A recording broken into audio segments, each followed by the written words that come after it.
HD Boston 98.5, the Sports Hub, a Beasley Media Group station. Sports Hub headlines. Patriots are once again with us, starting off so at practice yesterday as we continue to close in on the home opener this Sunday against Seattle. The team announced yesterday they'll recognize the 10th anniversary of the squad that beat the Seahawks in the Super Bowl before the game, and as many as 20 members of that team will be on hand. The Seahawks, by the way, were missing top running back Kenneth Walker at practice for a second straight day yesterday. Week 2 of the NFL season began last night with a lot of bad news from Miami. Buffalo ran them out of their own building 31-10. James Cook 3 touchdowns, and even worse, Tua Tagovailoa threw 3 interceptions, including a pick 6, and then had to leave the game in the third quarter after suffering another scary-looking concussion while scrambling for a first down. Head coach Mike McDaniel painted a somewhat good picture afterwards. I talked to him in the locker room. Obviously, I talked to him on the field, and then talked to him in the locker room before he was headed home. You know, he was in good spirits. Tua will be reevaluated today. The latest woman to civilly sue Cleveland quarterback Deshaun Watson will reportedly meet with the NFL in the next 2 weeks. And the Red Sox began a 4-game series at Yankee Stadium with a 2-1 loss in 10 innings. Juan Soto won it with a walk-off RBI single. The two teams will play again tonight. Sports Hub headlines are driven by the rugged Honda Pilot. Head to your local New England Honda dealers to learn more and see their lineup of rugged vehicles. I'm John Wallach at Boston's Home for Sports, 98.5 The Sports Hub. Your next update at 6:30. Here we go. Boom. I win. Boom. Yeah. Hit somebody. We've got a passion for Boston sports. Get angry. 98.5 The Sports Hub. Fred, hello. Hello. Hello. Mm-hmm. Hello. Hello. Hello. He's naked. He has a sword. Looping him up with a football. 98.5. Bruins are back from the West Coast. Cocaine and hookers. Yes. Na. Is it okay to use this for the radio? Yeah. Welcome to the show, you sweet bitch.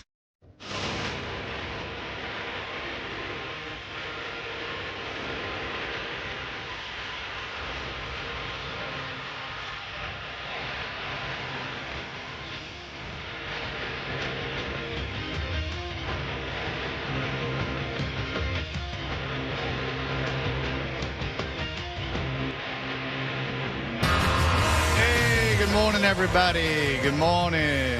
We are Toucher and Hardy. We are in the Town Fair Tire Studios. You can call us 617-779-0985. Brought to you by FanDuel Sportsbook. Make every moment more with FanDuel. You can search for us on YouTube. 98.5 The Sports Hub on YouTube, and then watch. It's as simple as that. You can watch. I just spilled my coffee. Oh, you're not allowed to have drinks in here. Oh, boy. Wallach, throw me all those napkins, please. Yeah. Wallach, throw me all those napkins, please. Yeah, he's going to give you those napkins. That's good nest making. Throwing napkins. I threw them all at you. There they are. Yeah, he threw the napkins very half-assed way. Backhand righty. Yeah, I know. You don't like giving those up. Thanks, Nick. Nick Ciamelli coming in here to save that he got in quick. Because no one was looking at him. Yeah. I would have played his Darling Nikki song, but I don't want to promote that philanderer Dave Grohl. That guy. He's a no good Nick. What does that have to do with Dave Grohl? Because we play the Foo Fighters version of Darling Nikki. That's Nick's walk-in song. No, I thought that was Prince's version that we played. Yeah, why are we doing the Foo Fighters? I thought we were playing the Foo Fighters No, version. that's I didn't even know they Prince's did version. one. Hold on a second. If they did it, then it sounds exactly like the one Prince did, and there was no reason to do it. Hold on. Let me pull it up here, and we can decide right now on the spot if it's a bold song to cover. Yeah. That's like of all things. Yeah, you're not. Why of all the Prince songs to cover. That's Prince. That's Prince. That's absolutely Prince. That's Prince. Why the Foo Fighters cover that? Weird. I don't know, but they did, and allegedly that is part of the reason why Prince covered Foo Fighters in the Super Bowl halftime show, because they wanted to release their cover domestically, and Prince wouldn't let them. And we're like, well, that sucks, because it was kind of like a minor, hit single for them. Other radio stations picked it up and started playing it, and they really wanted to release it in the States. But Prince said, no, do your own song. And they're like, well, that's kind of a dick move. And he goes, oh, you want to see a dick move? Watch this. I'm going to play your song during the Super Bowl. And a lot of people, just like me, will think it's my song. Yeah. And that's funny because if you're a female, Prince would just give you anything. I mean, Carmen Electra's first album was Prince, Apollonia. Of course, the Apollonia 6. You had Sheila E. You had Sinead O'Connor. Yep. You had Manic Monday by the Bangles. Yep. I mean, these were all Prince songs. Yeah. If you were a female, the best is. Well, we told the story so many times. Don't worry. It's What? not worth telling again. No, I want to hear. We did a tour when we were at the Super Bowl in Minnesota. Yeah. And the lady didn't know what we were talking about. Yeah, I mean, Prince just shows you if Prince on the street is not getting laid. He's a weird, very, very small person, very, very small, frail, and very, very, very short. So did you read any of the book that was supposed to be his definitive authorized biography book that the guy put out after Prince died? No. Okay, so I won't bore you with any of it other than the guy talks about being chosen as the one to write the book and the process of meeting Prince and all that entails. And part of it is there's this hotel, motel, Holiday Inn, whatever, near Paisley Park that Prince essentially used as his waiting room. So people, when they would come to town to meet with Prince, they would put him up in this hotel, which I don't think was anything great. And we stayed out there. I mean, there are nice hotels in downtown, Minneapolis or maybe even St. Paul. This wasn't one of the nice ones. This was just a place. And people would just stay there and they're like, okay, wait here in your room. And when Prince is ready, he'll call and then he'll send a car. And sometimes you'd, wait for an hour after checking in. Sometimes you'd wait 2 days. And you just had to wait until he was ready to receive you. Yeah. But that's where people stayed and got shuttled back and forth to Paisley Park. I don't know what I was thinking about when we went to Paisley Park without getting into the story. It's just I'd always thought of Paisley Park as this big mythical place, some mansion you went to, and you had a recording studio in the basement, and then you show up, and it's in an office park. It's in a nondescript building in an office park. Yeah, nothing really lives up to what you think in terms of that stuff. It was in that respect, it was very disappointing. Then we got inside, and it was more disappointing on another level. But yeah, it's a huge studio as studios go. I mean, it's massive, and you can tell that he spent a lot of time there. If you go back and when was the last time you guys saw Purple Rain? A couple of years ago. Oh, I tried watching a bit of it a few years ago. No, it doesn't exactly stand up. No, it was on TV from time to time, and I love it. Because it's so funny. Like, there's two great scenes, and they both involve Apollonia. Is that when he is Lake Minnetonka? No. When she goes into, because that's like playful. That's not embarrassing. There's two parts that are embarrassing. One when he like meets her and he's standing behind her at the show, right? And then he's like, "Hey," and then she's like, and she like smiles because she's so overwhelmed that Prince is behind her. Hell yeah! And then she turns around and he's gone. And then the other one is when he's sitting in the room fighting with the band and he's got the puppet in the cone. The puppet explodes through the paper. It's like a pop up. It's like a clown in a cone. And he just sits there like pushing the stick up. And he's not saying anything. Because Wendy and Lisa got very upset. Yeah, well, Wendy and Lisa, they got their own problems. They had domestically. Yeah, I mean, Wendy and Lisa, they had that doctor between them. I mean, they had a doctor with a mustache what was right that in guy's between name? them. Doctor. Oh, the keyboard player, the one dressed like a doctor, the guy with that mask around his chin for some reason. Yeah, his name is Doctor. Doctor. Yeah, Doctor. You're the doctor. Why? I'm gone. I do like Get the a Morris mask. Day parts of that movie. Oh, Yeah, it's a little overacted. He's got some charisma. Yeah, a little overacting. Yeah. What are we gonna do? But listen, it establishes Jerome. Jerome, who was with him until the very end. Again, if you want to look at the great, probably in my opinion, the greatest Saturday Night Live musical performance of all time is Jerk Out. Oh. Jerk Out. By the time they did it when they reformed. And it's a fantastic, fantastic performance. We used to play Jerk Out all the time on the show. But that, my friends, is a performance. Jerome is still with him, by the way. I saw the Time do some performance. I don't know what it was. Maybe it was NFL related. I forget. But Jerome was still out there. It was 2 years ago, last year, dancing around with him. They played before the Super Bowl. I think you saw him. Yes, this is Jerk Out. Yeah, because Jimmy Jam and Terry Lewis came back for this bad boy. That's right. And Sugar Ray Leonard is in this video. Of course he is. For no reason. So is Larry Holmes. He's just Larry standing Holmes is off just to taking the a side dump. with some random woman at the house party that Morris invades. Very strange. Because Morris had a house party. I used to see Morris at the Atlanta Hartsfield Airport every single time I was there. Really? He would just be on the tram. I just think he ran the tram back and forth, which is good. And he was very businesslike. You would expect him to be in minks and things like that, but he was not.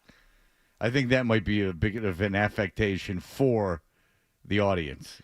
Don't y'all just hate it when we come in y'all's joint and just jerk out everything in sight? Don't it make you mad? Make me mad.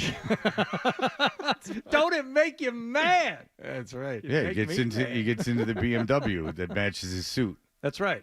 Well, So- he pulled out a suit about the same color as his BMW. Yeah. Yeah, but so I'm inferring that he got into the BMW to go to the party and he stepped on in. Everyone knew what he was looking for. And because he He could was looking still for drink. some company. That's right. Because you figure you could still drink because Jerome would drive.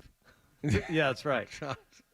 You know, because Jerome. And he instructs Jerome to stop at the instant teller so he can get him some cash. Yeah. Yep. So he can just throw it at the party. I know the song very well. It's time for a guitar solo. Crossover. Oh, yeah. How things change, you know, when people talk of, when you speaking of like songs that you've memorized, when people talk about rap, you know, there was just this cover of a magazine where it was not where 50 Cent sat on I think it was like $3.5 million. He brought $3.5 million in cash into this photo shoot because he wanted to recreate the Muhammad Ali cover of Sports Illustrated where he sat on $1 million.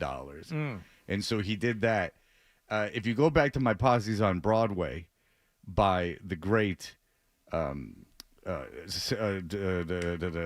baby got back oh Jesus Christ, Sir Sir Mix-a-Lot. Mix-a-Lot. Sir Mix-a-Lot. Kid Sensation drops a 20 and didn't even miss it.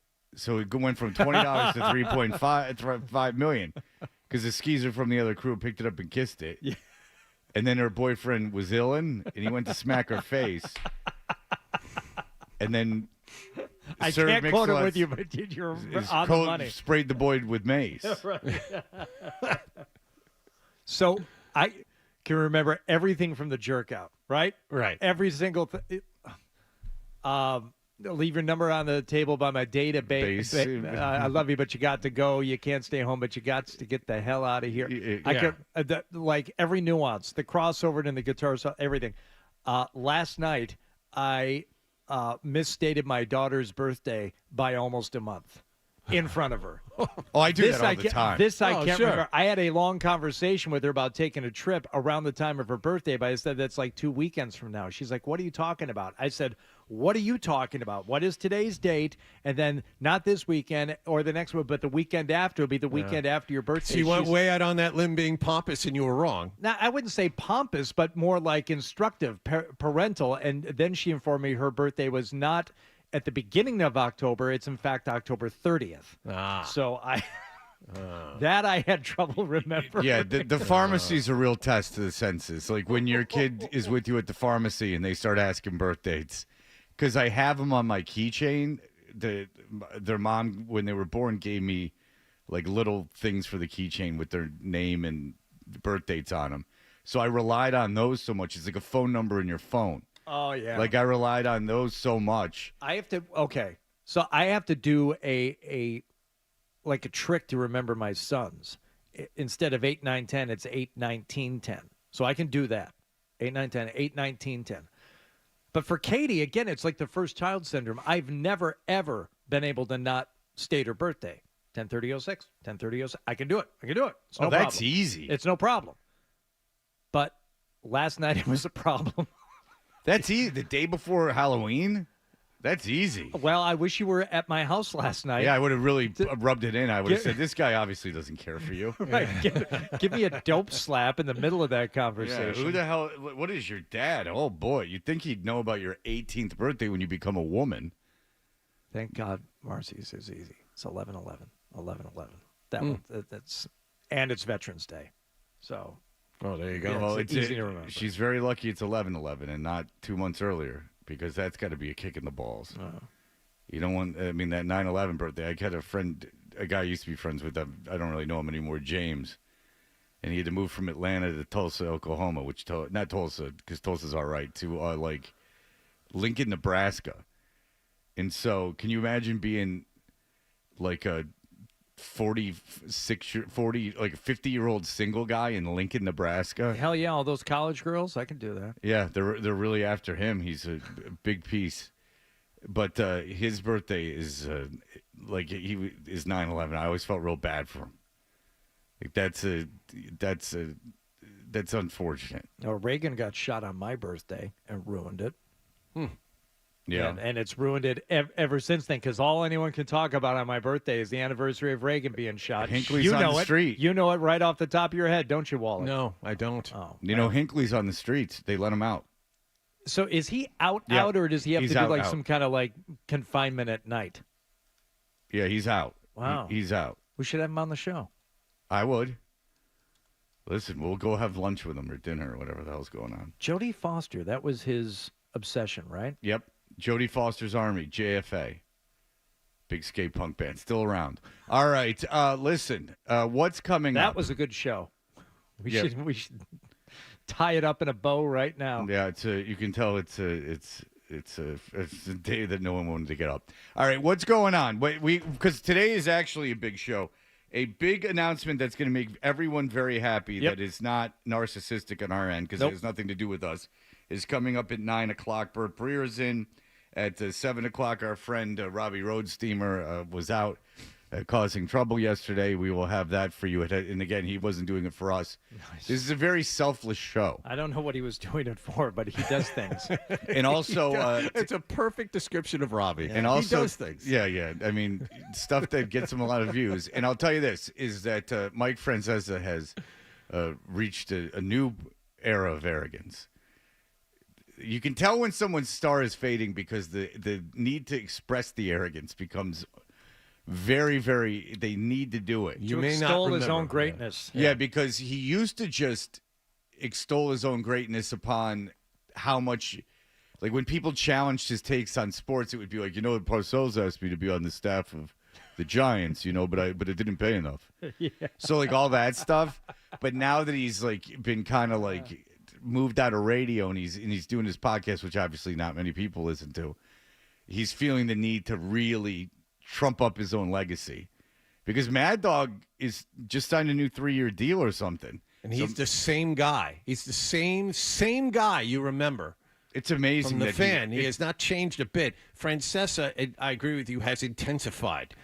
And I agree, his star is fading, so he wants to make people, I used to be really because good. Mad Dog's probably a bigger star. Well, there's not probably. Mad Dog's a bigger star now than he's ever been, because he does ESPN, he does the MLB network, he's got not as many people listen to him on Sirius, and this is true, as they did on FAN. If you had a hit show in New York City, that's more people listen to you than they do on that channel on Sirius. And I'm not dismissing Sirius. I'd work there. I mean, it's not a bad gig. It's a great gig. But it's not the same as working at WFAN in New York. But if all his TV and his national notoriety, I would argue, is bigger now than it ever was. And then you have Francesa, who's just kind of schlepped into this. And if he retired, that'd be one thing, because then you would be like, oh, great. That I like. When people that were in media retire and they enjoy it. Gorman, for instance, we'll see this basketball season, but Gorman is So like far. totally like leaned into this retirement. I've told the audience this. Like, I find it really, not just because I like him a lot, but because it's like, that's great. Like, he did this job forever. He's not doing, which is, you get a lot of, praise and like you're famous and everything. And then he's not doing it anymore. And it's like, he's really enjoying it. There's not this huge letdown. Fenway a couple of weeks ago, right? Yeah, it's like when people's kids move out of the house and they're like, oh, God, dude, it's like awesome. And then you're like, oh. Because there's all these people, because when you have little kids, they're like, cherish it. Like your life ends as soon as your kids move out. I mean, it's creepy. It's very disturbing what people say to you. And now he's going to have empty nest syndrome very soon, Hardy. Oh, yeah. And you got that 18-year-old girl. Oof. She's going to be moving out. Moving on up. All right, we will be back. Thursday Night Football, bad stuff happening during it. We will return. You're listening to Toucher and Hardy.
called rising and grinding. Start your Got day. your finger on the pulse, Fred. Begin your Seldom day right and never wrong. right here.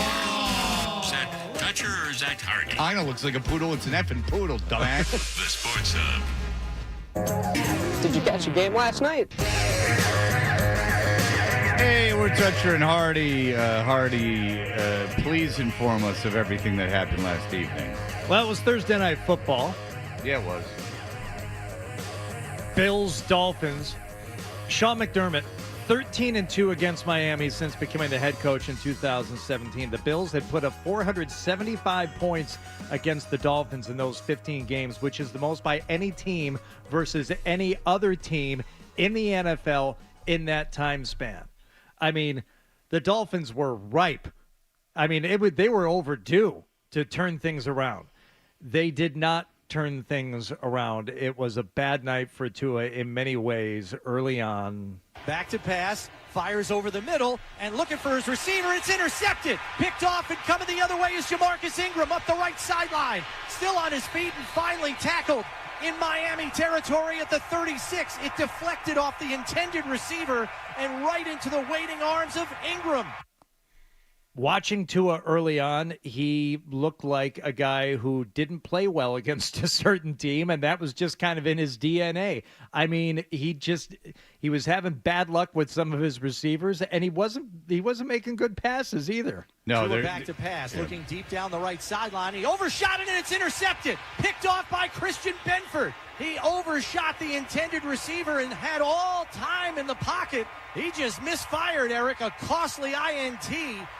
Yeah, that one was overthrown. And then they had one where he had no arm, nothing behind it that was picked off too. And there was a pick six in there, and that first one you played was behind the receiver. Yeah. I mean, it wasn't a good throw at all. No, he was off, and obviously it was not a good night, as I'm sure you will say. So, not a good night. Buffalo having a good night, mostly because of one guy. Handoff goes to Cook, and a work through the middle, through a hole, and into the secondary. 30, 25, 20, 10, 5, flips into the end zone for the touchdown. 49 yards for James Cook.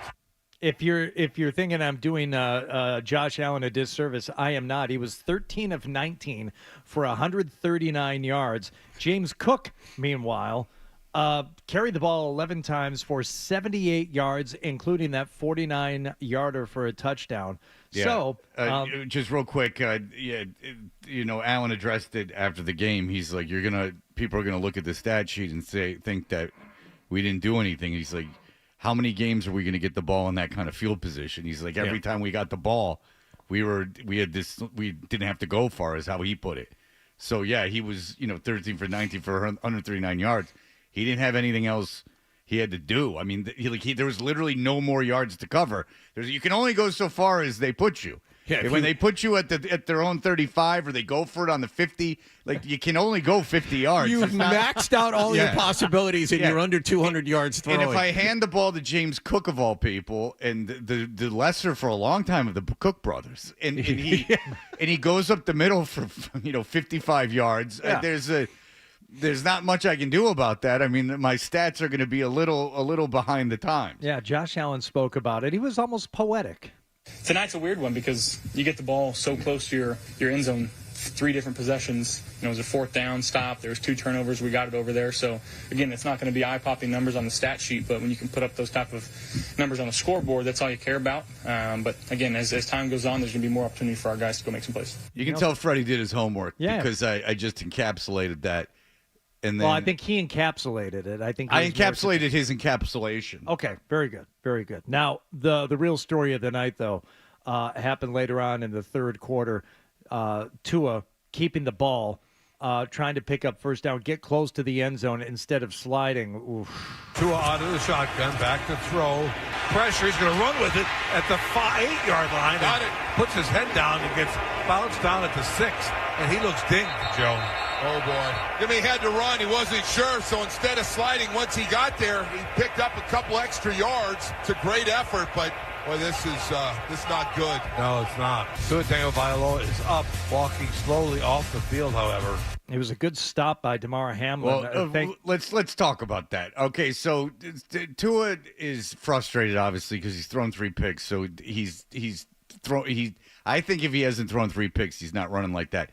Damar Hamlin didn't do anything. Damar Hamlin just stood there. Like Damar Hamlin, who of course had the scary incident a couple seasons ago where he almost died on the field.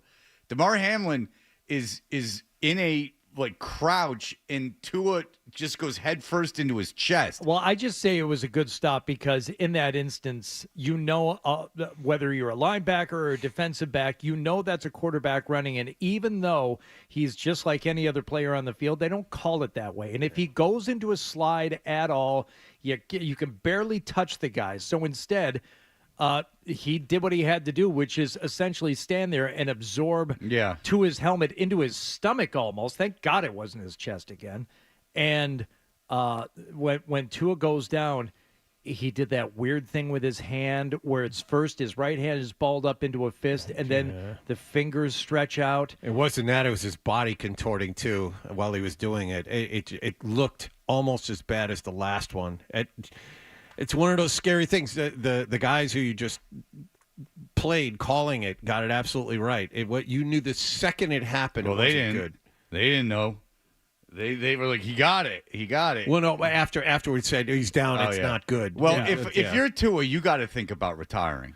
I mean, there's a point where it's diminishing returns. There's a point where there's a point where if you're affected enough mentally that you would have given up all your money not to be affected that much mentally, like money and fame and playing football. Like there's a point where the trade-off. Sometimes in life you got to think like, if I had this ailment where I was, constantly burdened by CTE and my emotions were all over the place, I was having these giant headaches or every other thing that can happen with a bunch of concussions, wouldn't you give all the money you had to get rid of that? If you're looking at it sensibly, yes, but you and I both know that's not the case. Football players, for the most part, play football. San Francisco 49ers had about 3 or 4 guys more retiring. Retiring. They're retiring more and more, John. They really are. And I understand too, as a quarterback at the first year of a new contract and all of this stuff, but again, that's just the way I'd put it, is that if you had an ailment that was destroying your life, not even so much killing you, is just destroying the quality of your life, you would give, and a doctor said, you know what, I can change that in 1 second. All I need is $20 million and I'll get rid of it and you'll be fine. Sure. You'll never suffer from this again. You would go, here's $20 million. Yep. It's like, this is a bad example, but I'm being serious. It's like Matthew Perry paying all the money paying $55,000 for $200 worth of ketamine. He just wanted it. He had the money, and he was just like, I want to feel better. So that's sort of the same thing. Tua should never be on the field again. No. Ever. He should never play this sport again, but I fear that, and Mike McDaniel said afterwards, I don't know if you're going to play it here, that, he was in good spirits, he went home, all that stuff. He's going to show up at the facility tomorrow, and he'll feel okay, and they're going to run him back out there next week. Yeah, that's essentially what Mike McDaniel says. It's fine. I mean, I don't know what the NFL does, what Tua's going to do, what the team does. People are chiming in on Twitter. Des Bryant was on there last night saying NFL do the right thing.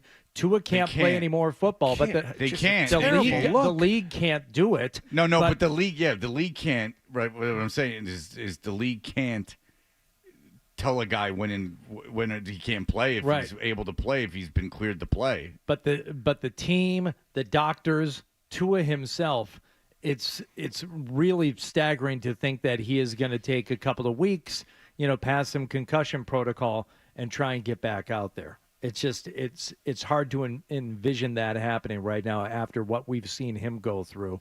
And if you're a Dolphins fan, and they're already talking about it. Okay, they've got Skylar Thompson ready to go right now, as their only other quarterback on the roster. Yeah, but what else could you do? Who's out there? What could you go with? The 49ers backup quarterback, Josh Dobbs, he's number 3 on the depth chart. That name got tossed around. Did Mike Effin White get picked up? Yeah, Mike White's on a team. Oh, he did? I was just going to say he was with Miami during the preseason. Yeah, so. yeah. I think he's on a team. The backup quarterback in Baltimore, Josh Johnson. Josh Johnston always comes in and does good things. He's been around forever. Yeah, well, I don't know if he's been around forever so much as he's played for every team. Yeah. Jimmy Garoppolo who's with the Rams right now. And then the Sporting News said, but not Ryan Tannehill, who is currently a free agent, played in Miami before. Been there, done that. 36 years old, and his, the last time we saw him with the Titans, he looks like maybe he had lost a little bit off the fastball. Hey, how about Joe Milton? There you go. That's what Miami needs. That'd be fun. That'd be good for everyone. Oh, my God. Airing it out to Tyreek Hill? Sure. He's got a hell of an arm, Joe Milton. If they get Joe Milton, it will be fun because then they'll be able to get their quarterback of the future in the draft. But the Patriots can't afford to play Joe Milton because he's got institutional knowledge of the Patriots, and you got to play him twice. You can't trade him in the division. You can't trade within the division. It would be like trading Brady before he even got a snap. All right, we'll be back in just a moment. What are we going to discuss? Red Sox last night. It was went into extras again for the Red Sox, and it was another walk-off affair. How did it tilt this time? We'll find out. I don't want to give too big a hit, but it was EI extra innings. Get it? EI. Oh no, Fred, did you just make that up? Yeah. Yeah. I made it up right here on the spot, baby. Really good. Don't worry about a thing. Really good. All right, we'll be back in just a moment. Sports Hub headlines. Patriots are once again without offensive lineman Sidney So at practice yesterday. They host Seattle this Sunday. The Seahawks are without top running back Kenneth Walker again at their practice. In other NFL news, Buffalo beat Miami last night 31-10. Tua Tagovailoa, another concussion left in the third quarter and did not return. And the Red Sox now 4.5 games out of a playoff spot with 15 to go. Juan Soto's RBI single in the bottom of the 10th inning handed the Yankees a 2-1 win at the stadium last night. Sports Hub headlines are brought to you by Foxwoods. Nate Bargatze's The Be Funny Tour coming to Foxwoods Resort Casino.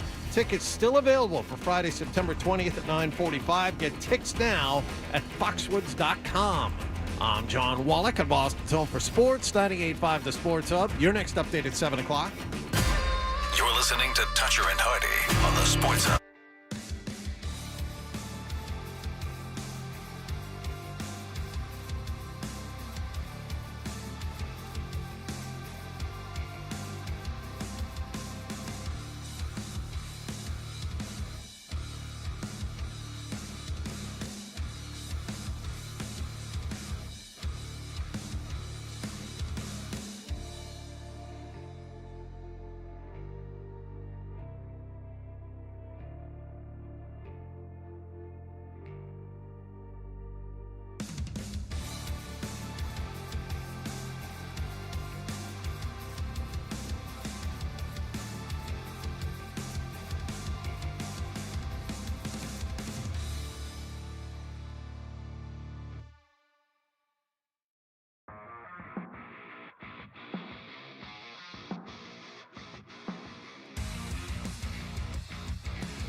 All right.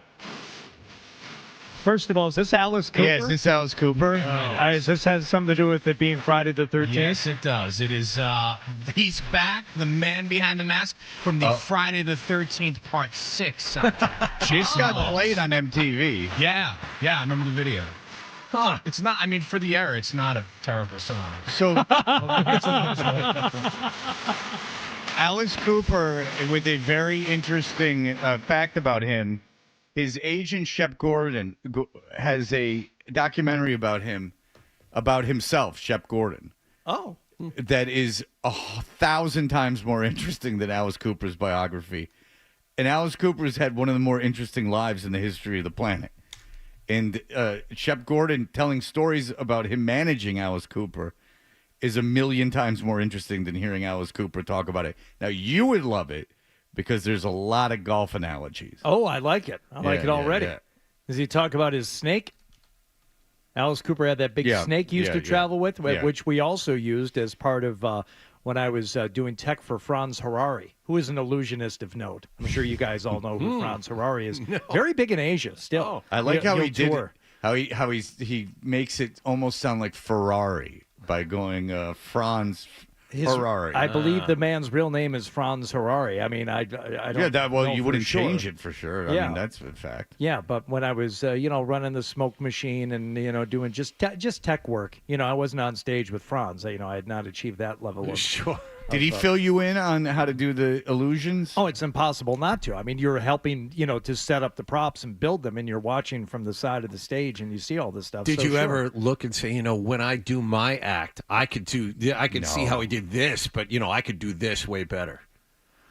I had ideas for tweaking certain things, sure, but the illusion game, it's a fool's errand, John, because you're going to travel around, you're going to need, just a lot more in terms of transport and people and all that stuff, and you can be a successful magician. Yeah. What am I telling you for? Yeah, John doesn't know. That's why he's being. I'm looking for tips. No, he's kind of like acting like he's above it all, but he just had a Blackstone Magic kid in a dream. You at least were out there working with the pros. Yeah, you were juggling on stage at what's his name's concert. And he was touring the country with two. Oh, I forgot twins. about that. The Diamond Sisters, not twins, but actual sisters, Carrie and Leslie. Yeah, hot assistants. How old were they? No, they were the magicians. Yeah, but they started as assistants. Right. Yeah, I mean, come on. And how old were they at the time when you toured with them? I think Leslie was 25 and Carrie was maybe 28. And you were 18. Mm-hmm. Yeah. Did you have your own room? No. You stayed in a room with them? We slept in the same room together, like two queen beds. They shared a bed, and I had a bed. Oh, there you go. That must have been absolute torture as an 18-year-old. Yeah, I accidentally walked into one of the changing areas once when Carrie was getting dressed. I mean, it was all very professional, they wanted nothing to do with me. But, it's like, oh, anything ever happen? That was the only thing that ever happened. I accidentally walked into a part of the room I wasn't supposed to at the moment. It was kind of funny. They're like, oh, Rob, what are you doing? Did you sneak back here on purpose? And I didn't.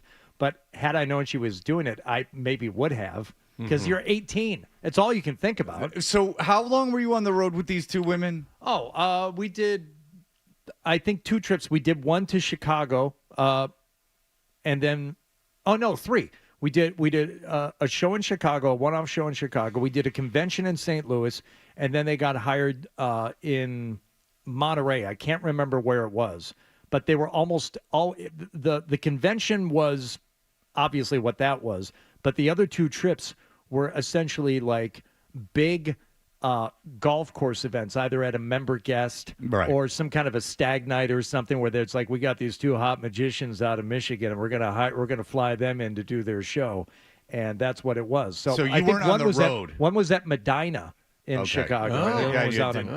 This is where he gets specific. He's got to tell you the golf course.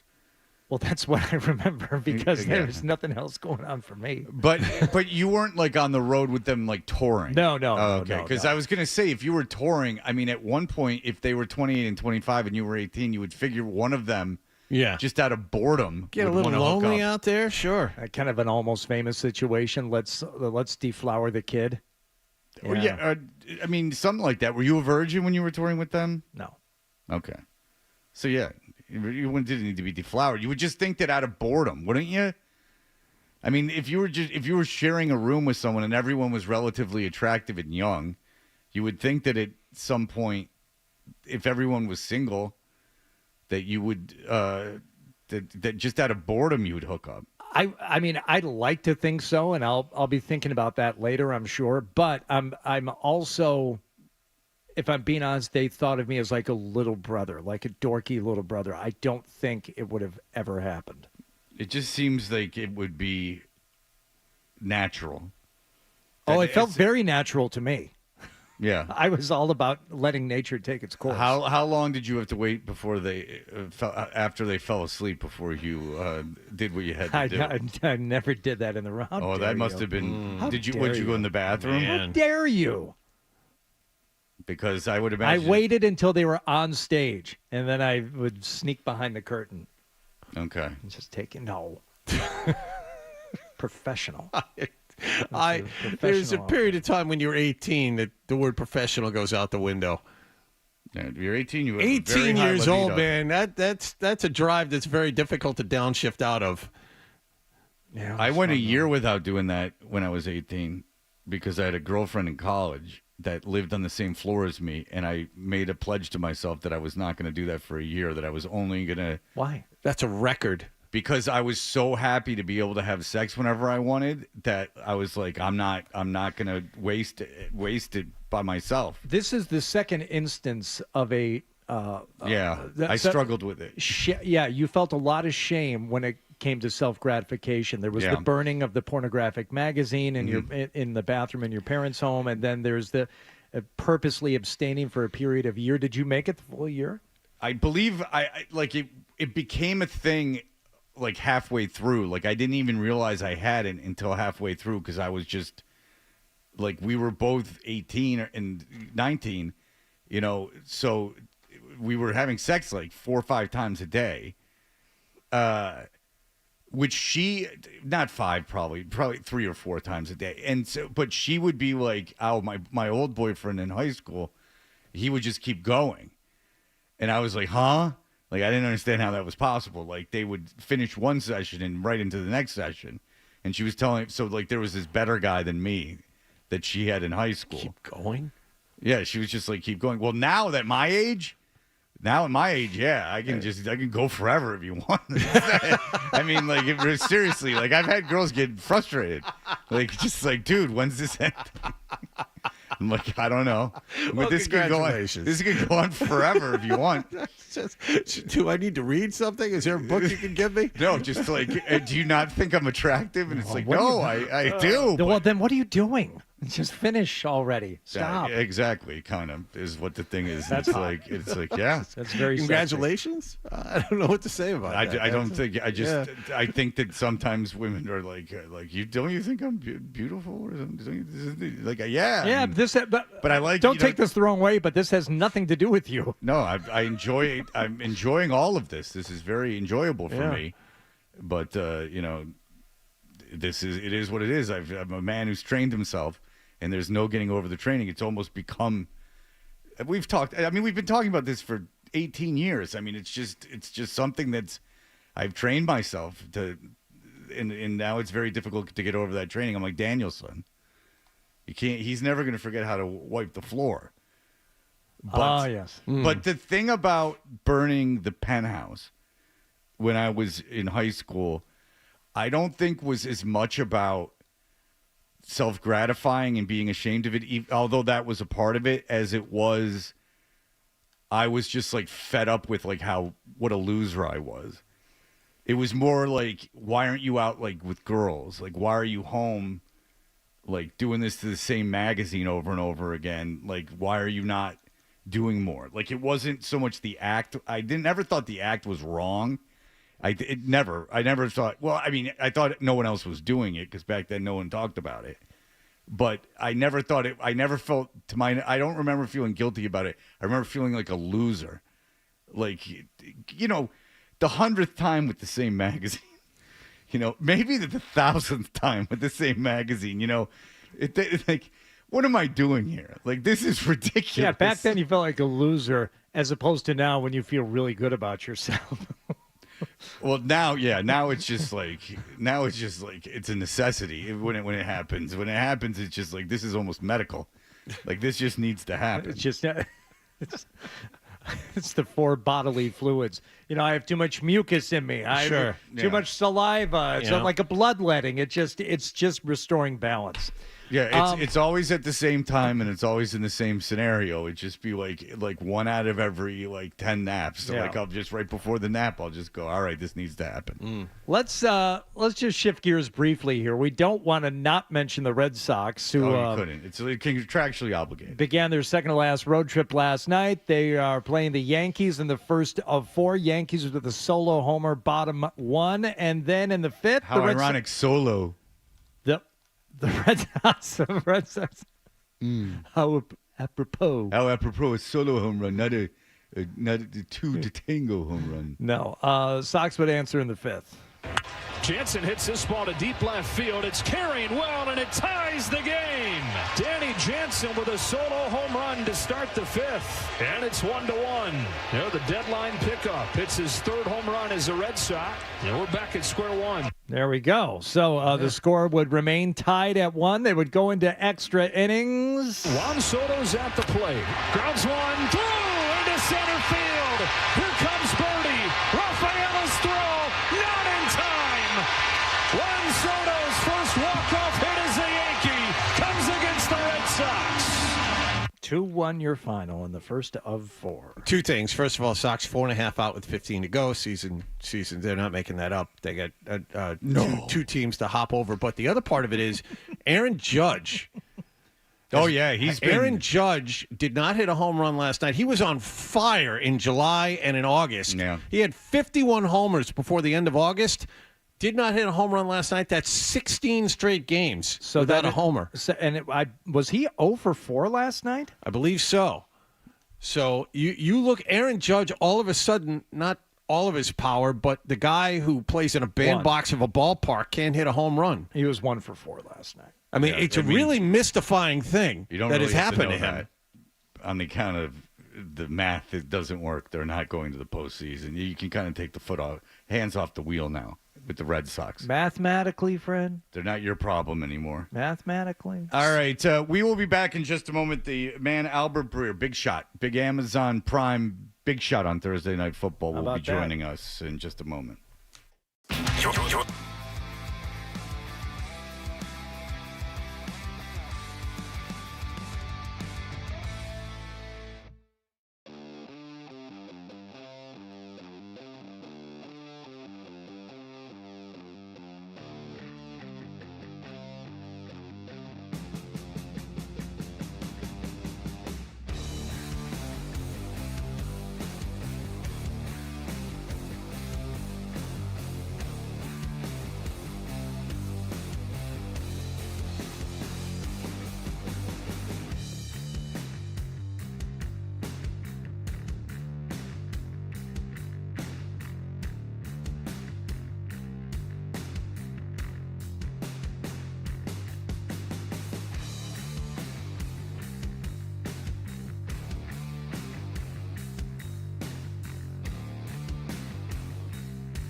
Hello, hello. Hello, hello. Hello.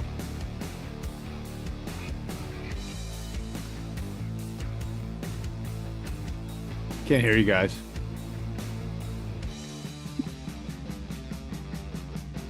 Hello, hello. Can you guys hear me?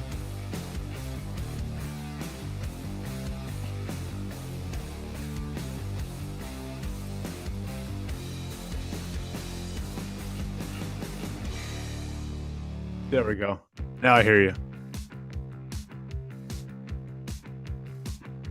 You guys got me?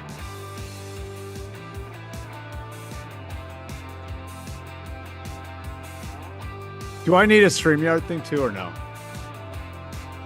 Well,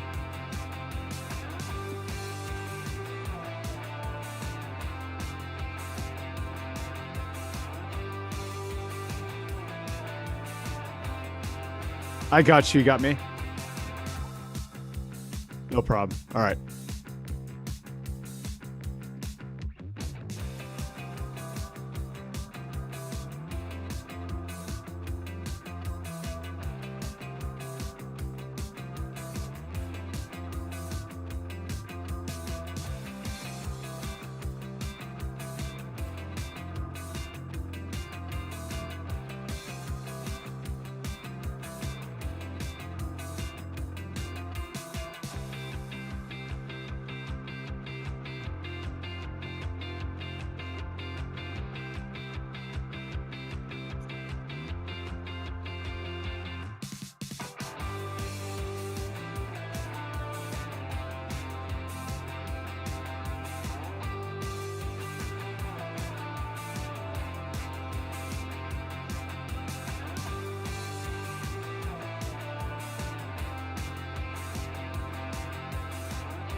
Okay, cool.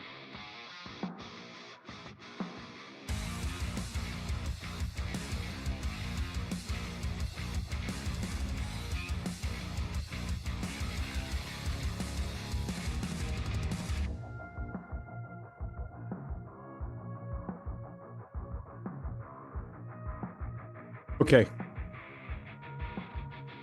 That's fine. I'm just a sweaty mess right now because I went running, but it'll be fine.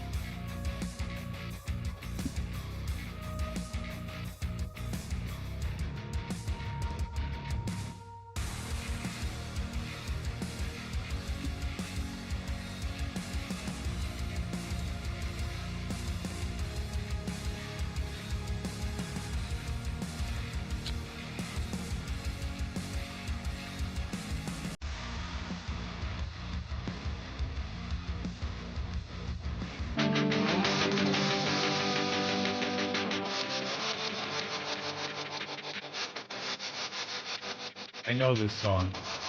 Yes, you do. You're not gonna get anywhere. Is this like Lagwagon? Close. It's no effects. Okay. What song by No Effect? Bottles to the Ground? 72 hooks. Oh, yeah, I'm not familiar. That's later No Effects, where they started coming out with albums. All right. Here's the deal. We have our own announcement to make at 9 o'clock. That doesn't even involve us. But I'm sure if you asked Hardy, he would say, that Fred can't keep a secret, but I'm trusted with many, many, many, many secrets.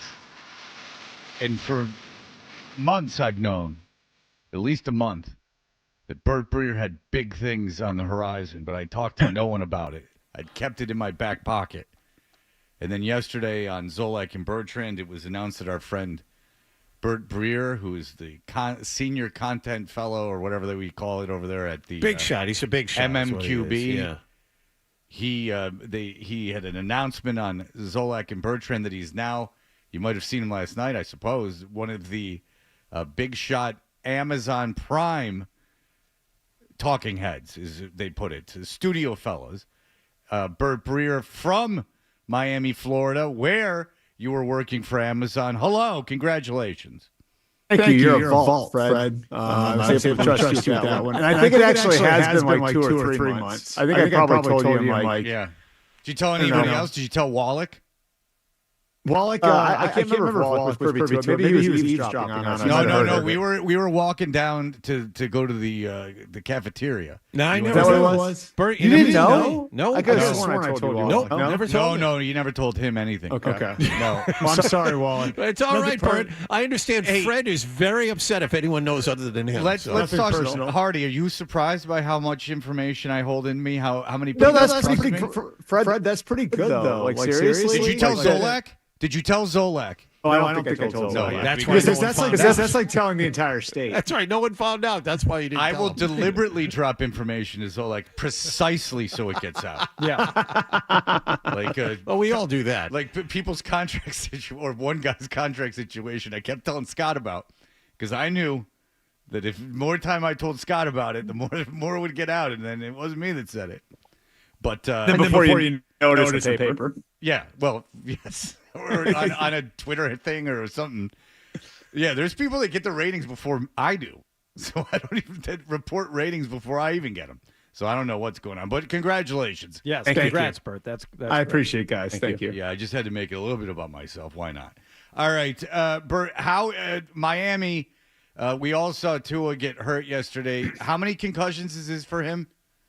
Well, so it depends on how you count them. Officially, it's 3. But I think we all think it's actually at least 4. Because if you guys remember in 2022, there were the two. There was the Sunday one that they called a back. Do you guys remember that? And then 4 days later, you guys heard again. So I guess officially you have to say he's been diagnosed with 3. But I think anybody who's paying attention thinks it's at least 4. Yeah, and those are the severe ones. So is there any talk of him not playing football again? Yeah. So like I have to think at this point your family gets involved, and I had this. I got this scene last night after the game, right by the Dolphins locker room, and one of our guys had witnessed it and told me that Tua's wife and child came out of the locker room. And he saw the two of them walk out into the tunnel, or into the tunnel underneath the stadium, and run into his brother Talia, who, if you guys remember, played at Maryland. Mm-hmm. And they had like a really quiet moment, and she said he's okay. but it's like one of those where it's like, yeah, he's okay, but like obviously they're pretty beaten down by the whole thing, and it kind of brought to light that part of it to me, like where would your wife let you play? And then on our post game, Tony Gonzalez said, I wouldn't let my son play if that was my son. I wouldn't let him go back out there after all of this. So, I think it's just everything's so raw and new right now. It's probably really hard to make any sort of declaration on what this is going to be. I do think the Dolphins need to put him on IR right away. And what that'll do is that takes them out for the next 4 weeks through their bye, which is in week 6. At the very least, that shows respect to the situation and says, we're not going to make any effort to put him on the field in the near future.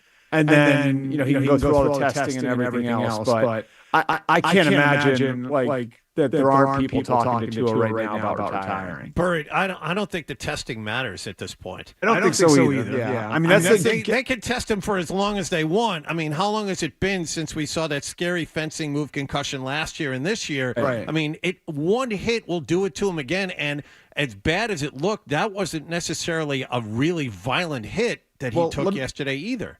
Well, let me ask you this. I mean, I've watched a lot of NFL football. You guys have watched a lot of NFL football.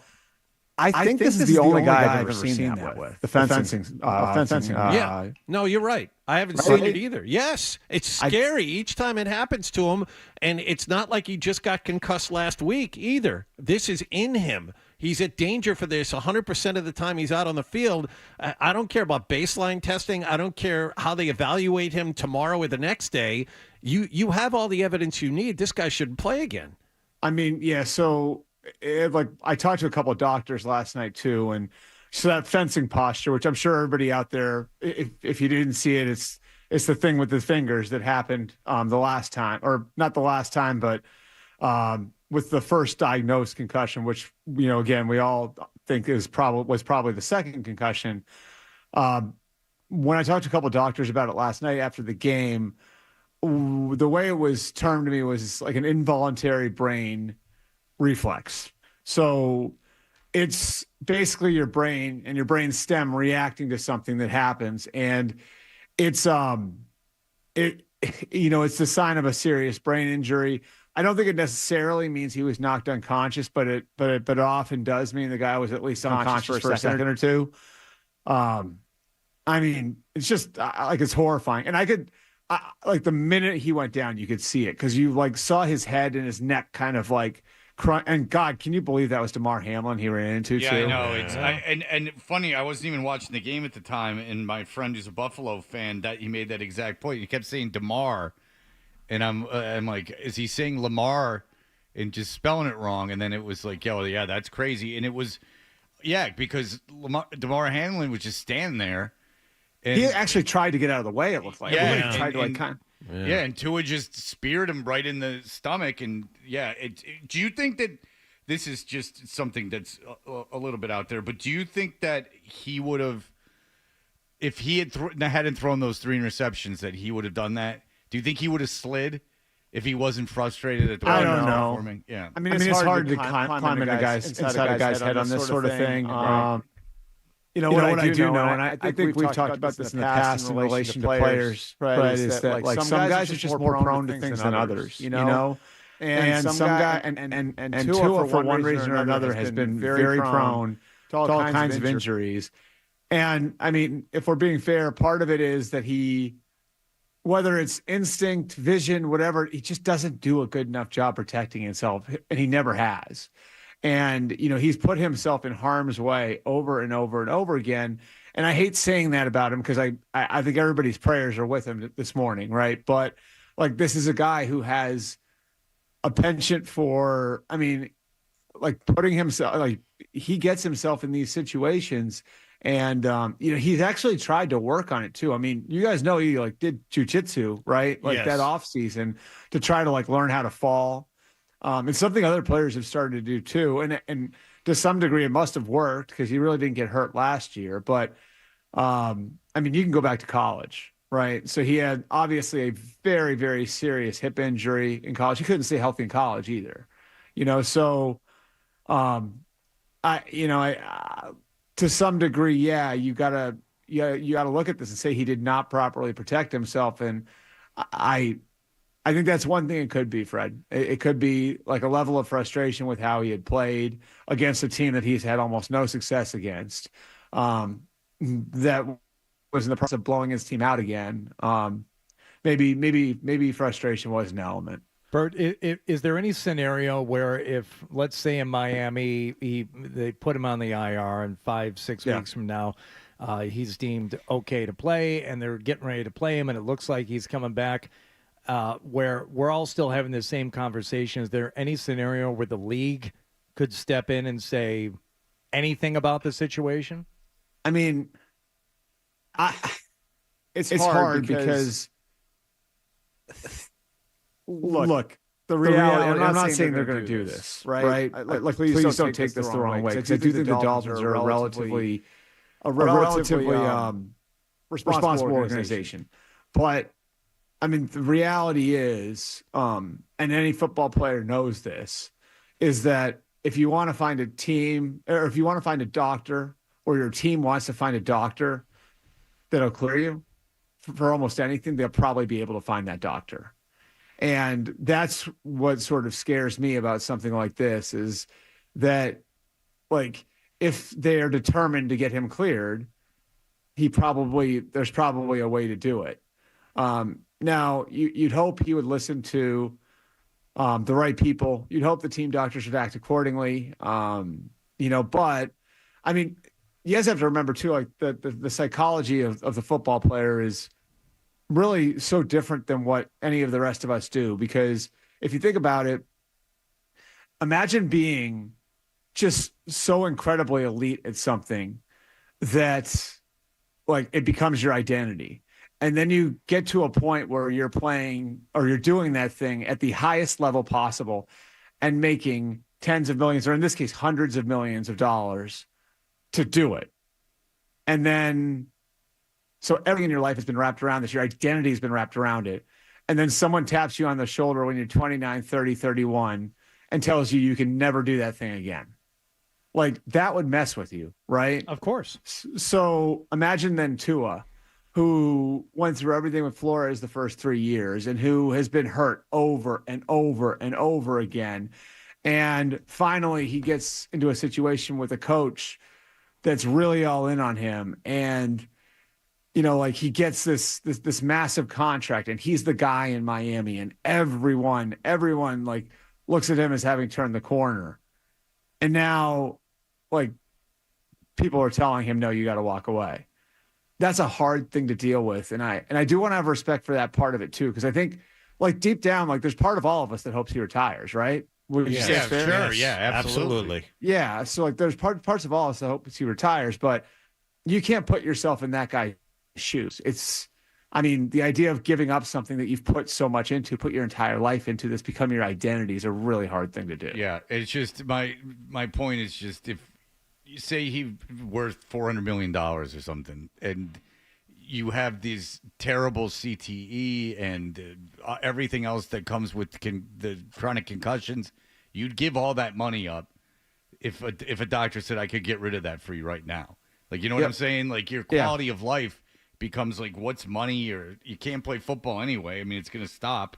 So you would. And again, that's why I just, the scene, as it was described to me, of his wife with their kid in her arms walking out of that locker room, and then seeing his brother and like running into his brother in the tunnel there, is chilling, like, and I saw Tua's dad before the game, and he was so excited, and I was actually happened to be standing right there as, like, the Tua came over and said hello to his dad, gave him a hug before the game.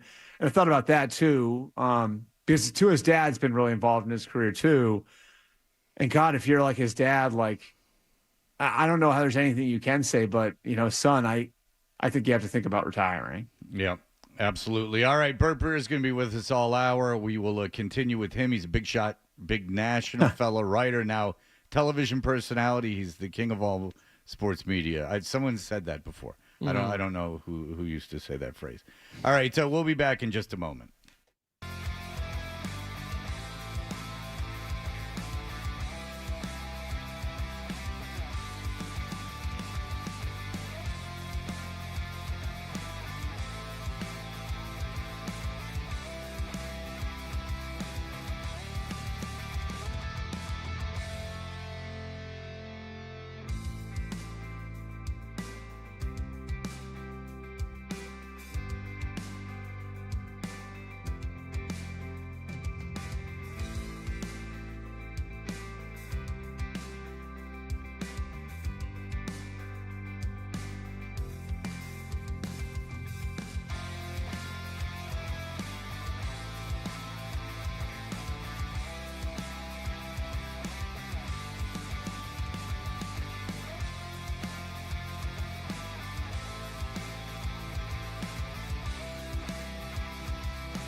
multiple and versatile.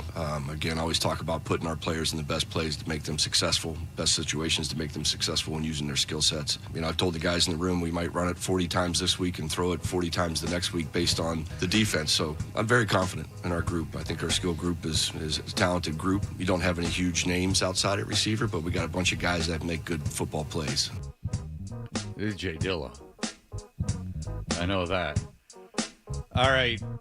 That is Alex Van Pelt talking about what? The Patriots offense. He's lying. Versatile offense. Yeah, he loves to lie. Multifaceted. No, it's not at all. Nor should it be. Bert Breer from the MMQB is on with us. We are Toucher and Hardy, brought to you by FanDuel Sportsbook. Make every moment more with FanDuel. Bert, of course, is a senior NFL reporter and lead content strategist for the MMQB. He joins us. He is joining us on the Volkswagen Dealers Expert Hotline. All right, Bert. Something that I keep hearing said, and Belichick used to talk about it, is that the first couple games now of the NFL season are an extension, essentially, of the preseason. Starters don't play in the preseason.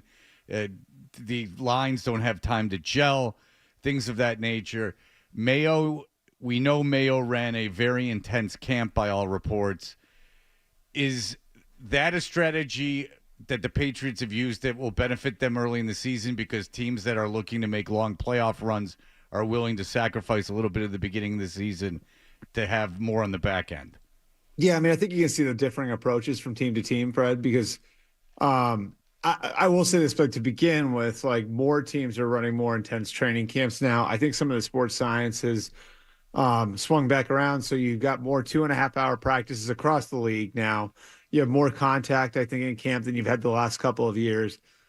So that's becoming a little bit more normal. And we've seen that from contenders like San Francisco, Baltimore, Detroit, Kansas City, all those teams in the conference title games last year. And all of them had and have had for as long as their coaches have been there, tough, intense training camps. I think it comes down to roster management, and really, if you look at the way, say, the Niners handled their opener, I think if that had been the NFC title game, Christian McCaffrey plays, but it didn't make any sense for them to do that. And they won going away without him. And they were able to get, a pretty good performance from Jordan Mason in his spot. So they do that. The Bengals, I think with some of the management of their roster, you see, all right, it's going to take us some time to get everybody healthy and everybody up and running. So let's not do anything crazy. T. Higgins sits out with the hamstring. Obviously, Marius Mims was never going to play because he's more injured. And they're working Jamar Chase back. So I think different teams approach the first few weeks of the season in different ways. It can be affected by what kind of program it is. It can be affected by what sort of team it is. In that, if you are Gerard Mayo in New England or a Mike McDonald in Seattle, for that matter, there's a lot of incentive to go and give yourself some proof of concept and give your players some proof of concept, right, in the opener, and really show the opener. Whereas for some other teams, they're sort of managing the opener as part of a larger mosaic, which is, honestly, the way, like you said, Bill used to do it when the Patriots were really riding high. All right, so when Van Pelt says they're going to have a versatile offense that requires throwing the ball, which I would not suggest if I was the Patriots, do you see this getting Brissett becoming someone who throws the ball 40 times in a football game? Well, versatile offense means also that you're running the ball in different ways, and I do think having a quarterback who's a run threat, and Jacoby is one. He's not Lamar Jackson back there or Josh Allen back there, but he is a run threat. Allows you some versatility in the running game. I also think that if you look at the way that the game played out Sunday, it was about perfect for them. And you can afford to play that way when the score is low.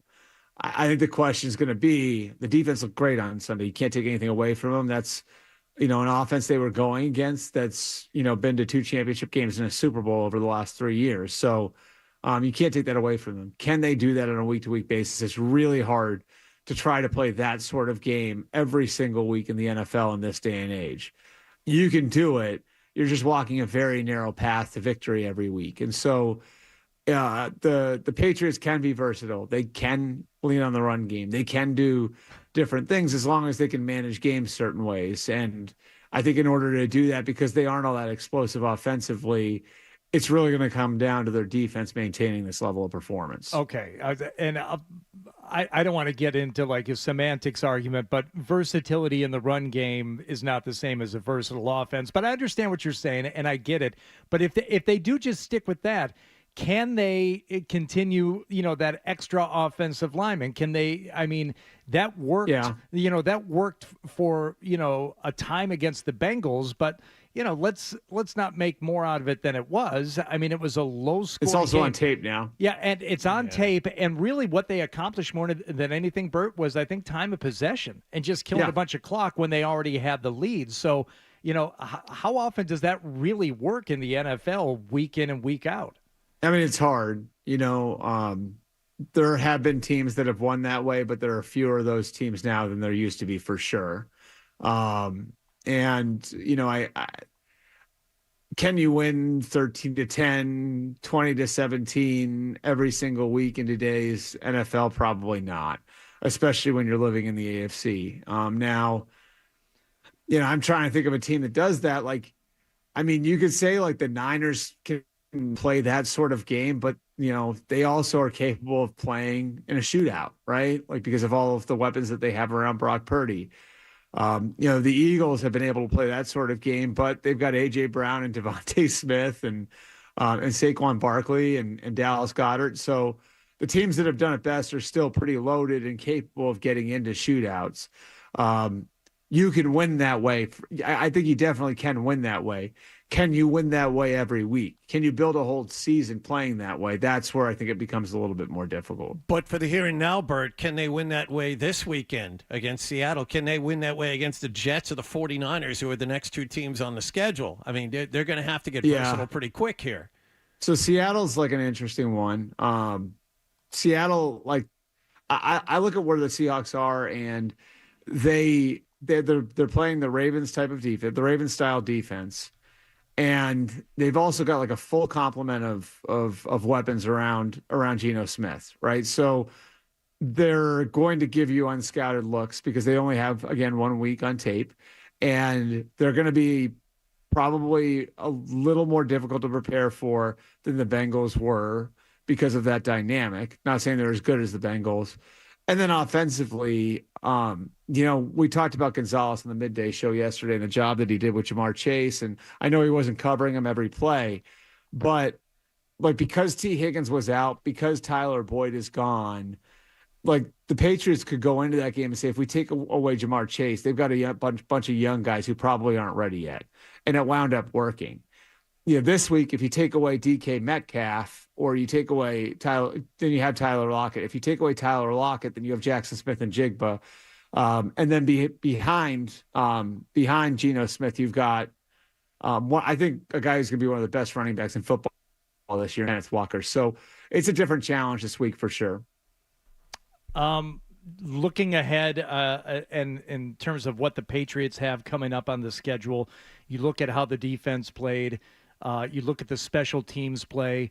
Do you see any kind of imbalance that they'd be able to exploit beyond Seattle? Because you know what people are talking about now, Bert. Oh, if you get to 1-0, there's a chance you get to 2-0, and now you have a chance to actually, get well past that 4.5 win mark that a lot of people had them, that were arguing back and forth at. Do you see any other imbalances? I know it's only been a week, but something that they might be able to exploit with maybe just defense, special teams, and their quote unquote versatile offense, the versatile run game. I'm looking at the schedule now, and it's, obviously, again, not to make light of what happened last night, but the Dolphins would seem a lot more susceptible now, than they were. And you got them on October 6th. The Seahawks and Jets, that's going to be an important game for the Jets. That's their home opener. I think the Seahawks, I don't think it's impossible they win that game. So if you get to 2-0, then you got the Jets. I think that's going to be a tough one. Then you go to San Francisco. I don't think you have much of a shot there. To me, best case scenario, you're probably 2-2 going into that Dolphins game, and then maybe you get to 3-2. which I never thought I would be saying before the season. But the schedule does look, and based on the way they played and some of the things that have happened the first couple of weeks or the first week of the season, like you could see where they could at least make things interesting for a few weeks. Yeah, and that would be ideal. I mean, that's and you think it's important that they win in the beginning because of with Mayo establishing himself as a coach. Yeah, no, I do, and I think it's like it's one thing like that. I think and we've talked about this with the ex-players, right? Like all of the guys who've succeeded over the last few years: D'Amico Ryans, Mike Vrabel, Dan Campbell. This generation doesn't just buy into a coach, right? Like this generation of player like needs to be sold on a program and everything else. And for certain coaches, like it's an uphill battle trying to earn respect and win the respect of their locker room. And the ex-player sort of already has that hurdle cleared, right? So D'Amico could walk in the room and immediately, the guys are sitting up and have their eyes forward in the meeting room, right? Same goes for Mike Vrabel. Same goes for Dan Campbell. Same goes for Kevin O'Connell, in Minnesota, because all those guys know the guy at the front of the room did it. So I think Gerard had that from the beginning. The thing is, like after you get past that, right? Like, and after you get, like when you get to the point where you're starting to have results, you have to show you know what you're doing, And I think that's like the difference between, say, D'Amico Ryans and Jeff Saturday when they got shots to be head coaches, right? So, like, I think having early success, and it doesn't even necessarily always have to come in the form of wins, but having early success, showing that the team is making progress, giving the guys individual wins, right? Like, because ultimately that's a big part of what this is all about too, is putting the guys in position to have individual success so they can all get paid. Like, that stuff is really important. And, Dan Campbell, that first year in Detroit, and you guys remember this, Hardy, I know you probably remember it well, like there was a very vivid style of play that was being established even when they weren't winning. And you could tell that team was buying into what Dan was doing by the way they were playing. And I think you saw that from Gerard Mayo's team in the opener, that team was playing the style of football that Gerard wanted them to play. Yes. And that the effort and energy was there. Now sustain it. And being able to sustain it over a whole season is a challenge, of course. But, I mean, man, like I think about what Dan Campbell did in Detroit and how impressive it was that, like, they kept playing the way that they were playing despite the fact that they weren't, getting their results on the scoreboard. And it was because Dan Campbell's staff was giving each guy individual gains. So they stayed locked in because they knew they were making progress. All right. Bert Breer is with us. You got to stay locked in, as the kid on Instagram Got to stay says. locked in. You got to stay locked in. He's from Boston. He's got a big old Johnny Wall game gap in between his teeth, but not anymore for Johnny. Nope, gone. We're in that retainer. All right. We'll be back with more Bert Breer. Here are the headlines.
Hardy.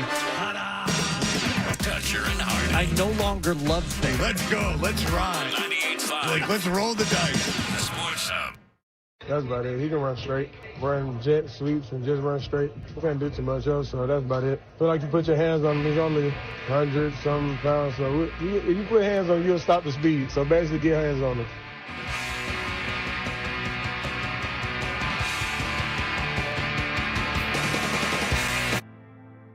Hardy, brought to you by FanDuel Sportsbook. Make every moment more with FanDuel. We're with Bert Breer from the MMQB. Who's that? It's Sugar. No, not Sugar. Who'd you just play? That was Bengals defensive back Cam or Cameron Taylor, Bert?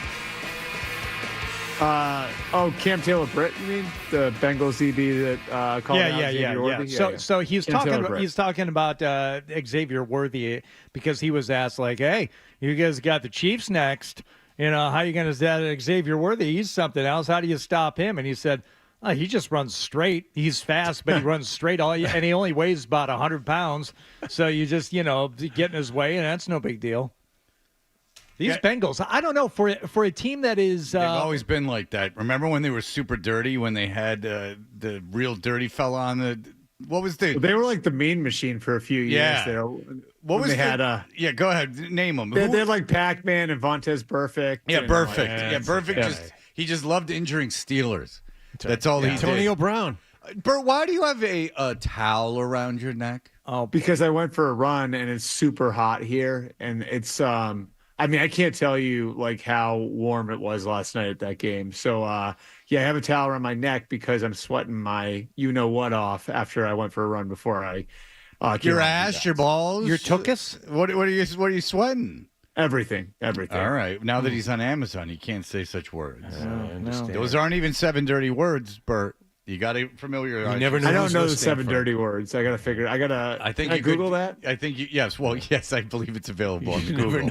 But isn't it funny that George Carlin, in a stand-up routine, actually invented the list that is used by the government essentially on what you can say over governmentally controlled frequencies. They said, you know what? That's a pretty good list. We're going to make that our own. Yeah, that sounds like words people shouldn't hear. Yeah. I did not know George Carlin was a lawmaker. Yeah, I mean, that's essentially what happened. Yeah. All right, so, we played the thing from Cincinnati. I heard a guy on ESPN say Burrow was done because we don't follow football closely enough. There has to be a million opinions after one game.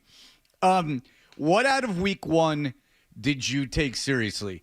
We've already talked about the Patriots and their win, but the Jets looked terrible against San Francisco. Their defense looked bad. Cleveland's defense looked bad. Deshaun Watson. Deshaun Watson is so bad. Cincinnati looked bad. Like, what are you taking out of all of this? Number one, I think the Jets are going to be okay. And I think a big part of it is how familiar Kyle Shanahan is with Robert Saleh's defense. And Robert Saleh knowing that and not wanting to throw the kitchen sink out there in week one. I think to some degree, like the Jets did hold back a little bit, and that happens in week one sometimes.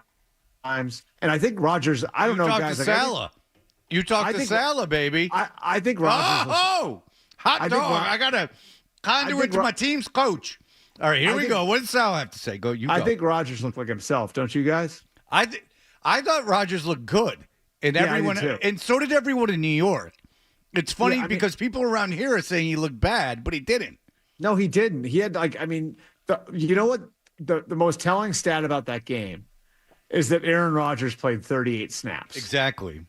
He played 38 snaps. So where's that? Well, that's because they couldn't get off the field against the Niners run game. And so the Niners were able to shorten the game and keep the ball out of Rodgers' hands. And that was that. Like, I think Rodgers was totally fine. And I thought, like, on that first drive, was it the first drive where he hit Garrett Wilson like 3 times? I think it was the first Four one, times right? in one drive. The first drive, Lazard dropped the third down pass. That's right. It was the third drive where they went down the field and scored because they fumbled.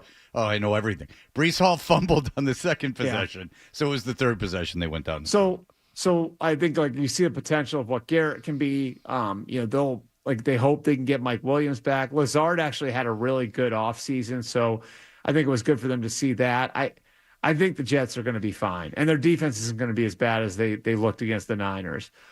The other two teams that I just sort of really was interested watching were the Chiefs and Texans, because in the case of the Chiefs, I think you saw glimpses of what they think they're going to be, but it's not there yet because Hollywood Brown's not out there and Xavier Worthy was playing in his first game.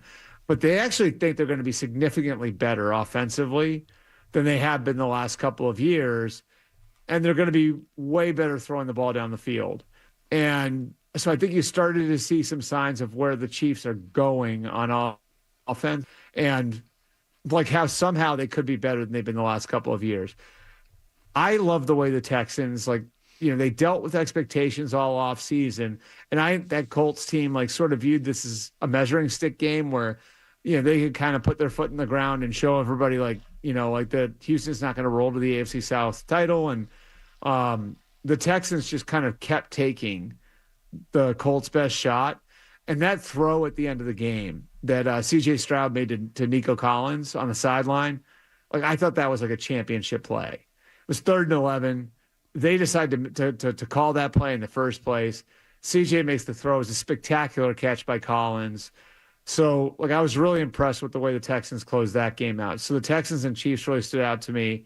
And then there are smaller things I think Justin Fields probably winds up becoming the Steelers quarterback, on a full-time basis at some point this year. And you saw some signs of how that's going to happen, in the opener. I don't know that I can remember a team looking more bleak than the Panthers looked in week 1. That was as bad as it gets. And could there be more change there? Could this be Bryce Young's last chance just in year 2 at being the quarterback there? Obviously, the Giants looked really bad, so you don't want to make sweeping conclusions, but those are some of the things that stuck out. I wanted to get back to Cleveland. Deshaun Watson, apparently the latest woman to civilly sue him, is going to meet with the NFL in the next couple of weeks. He looked awful last weekend, and can Cleveland get out from under that contract if this civil suit bears fruit? So 2 things on that, Wallach. And I think, so for them to get out of it, it would have to be, this incident would have to be something that he did not disclose to the team or the league, right? So, he would have to be suspended for something that was not disclosed to the team or the league. And I don't think anything's going to happen right away. And really, there are 2 reasons for that. Number 1 is the whole civil versus criminal thing, right? So,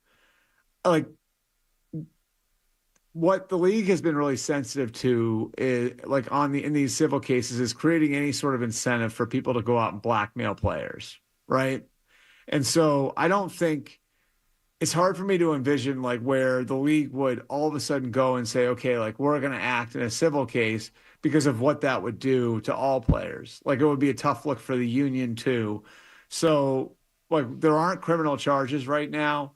And the fact that this is just a civil case is as egregious as all the violations seem to be, that's a factor. And then I think there's also the element of time here, and that this probably isn't going to be adjudicated quickly, just based on the fact that, if we take Tony Busby and the accuser at face value, they already tried to settle it.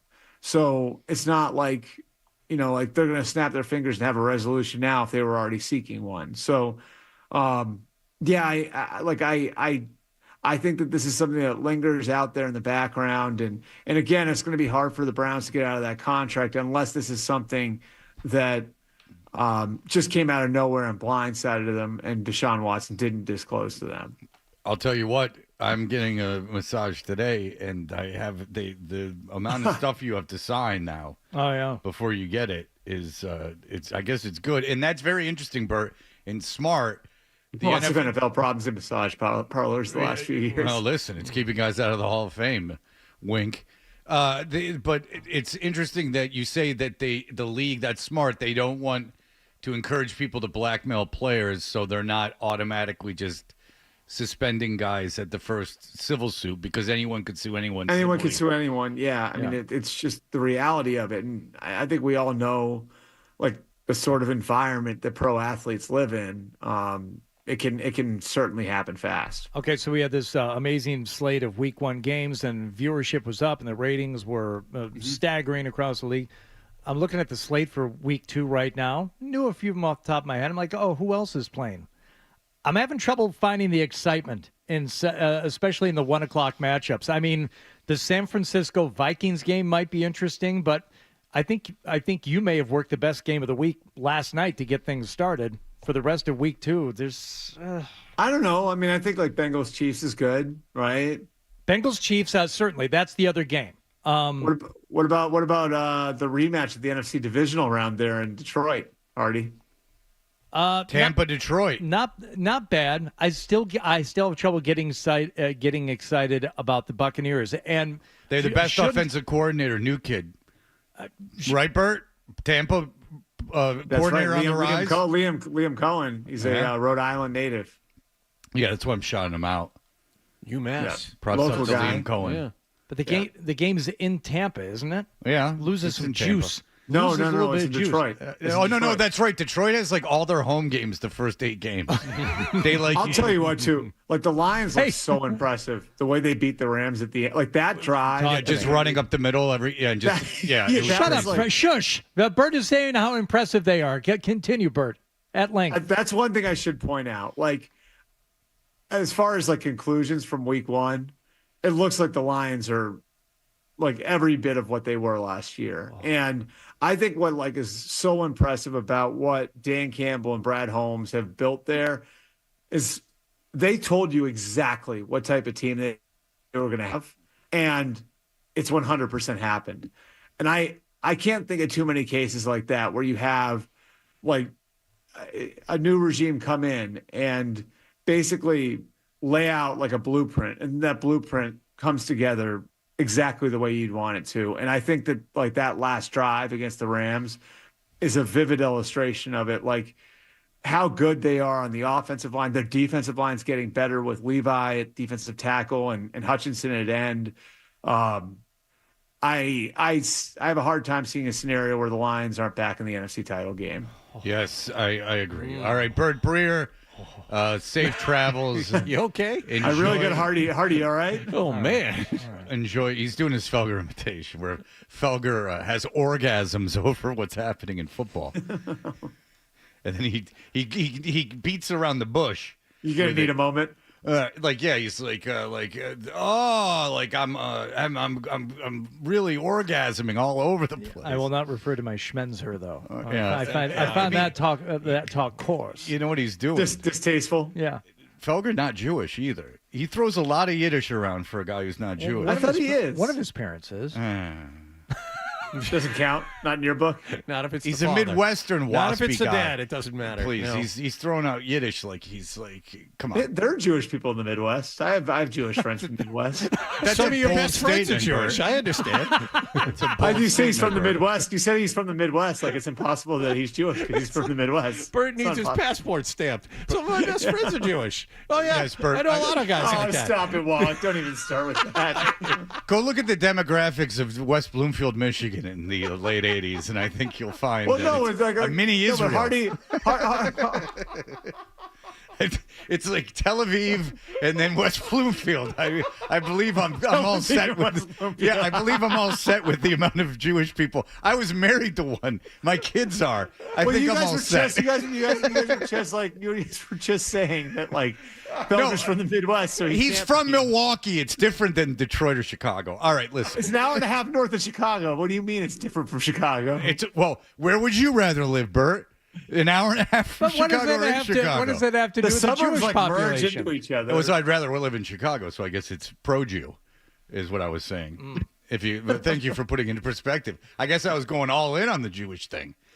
In fact, I was so non-anti-Semitic that I was going to live in the Jewish area.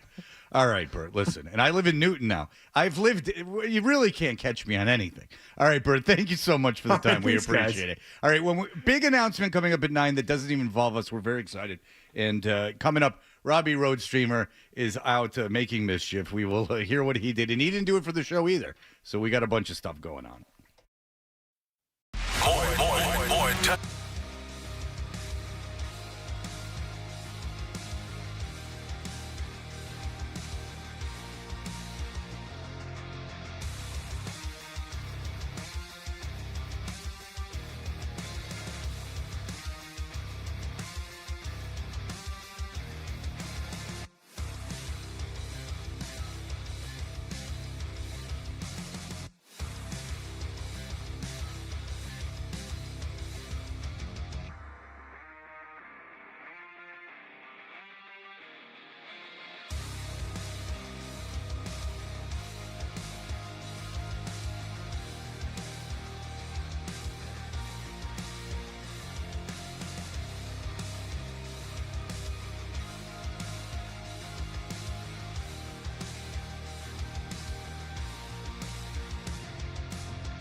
98.5, the Sports Hub. Half Toucher. Dressed like a gorilla. Half Hardy. A big, beautiful ball of fame. And a whole lot of Boston sports. And I had many offers to become an insider. Sports Hub.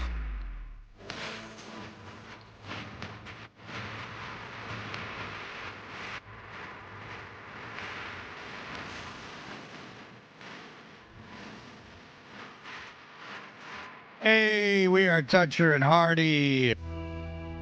Brought to you by FanDuel Sportsbook. Make every moment more with FanDuel. You can watch us on YouTube. Search 98.5 The Sports Hub. This is the incredible... No one kept it more real than Hulk Hogan. He said no to so much stuff. That's why he's had such longevity. I mean, they go, hey, pick up the red, white, and blue guitar and just, we're not even going to put a strap on it. Just hold it and play it with your thumb and dance around while we just put garbage on in the background. Can do. All right. He looked like one of the kids in the Cars for Kids commercial. Yeah, like there's this parade in Akron that we need you in. All right, boss. Anything you say, Jet. That's more of a macho man. I'm not doing anything. Were really. you first introduced to Hulk Hogan by watching Rocky III? Yes. Well, I didn't know. Yes. I didn't even put two and two together. That's right. I first was introduced to Hulk Hogan by his appearance on Saturday Night Live when him and Mr. T hosted, and they did Fernando's Hideaway with Fernando. That's when I first found out about Hulk Hogan. I used to do a pretty good Fernando impersonation. Let me tell you, in middle school, it killed. Yeah, I was a Fernando. Don't be a schmuck. It's not how you feel. It's how you look. I had that 45. Oh, Paul Schaefer? No, wait a second. No, Yeah. it's ringing a bell. There was an actual song that Billy Crystal released as Fernando. Guess what it was called? It was called You Look Marvelous. And on the B-side was the two guys that hurt themselves, Christopher Guest and Billy Crystal. Which, according to legend, that That's was... right.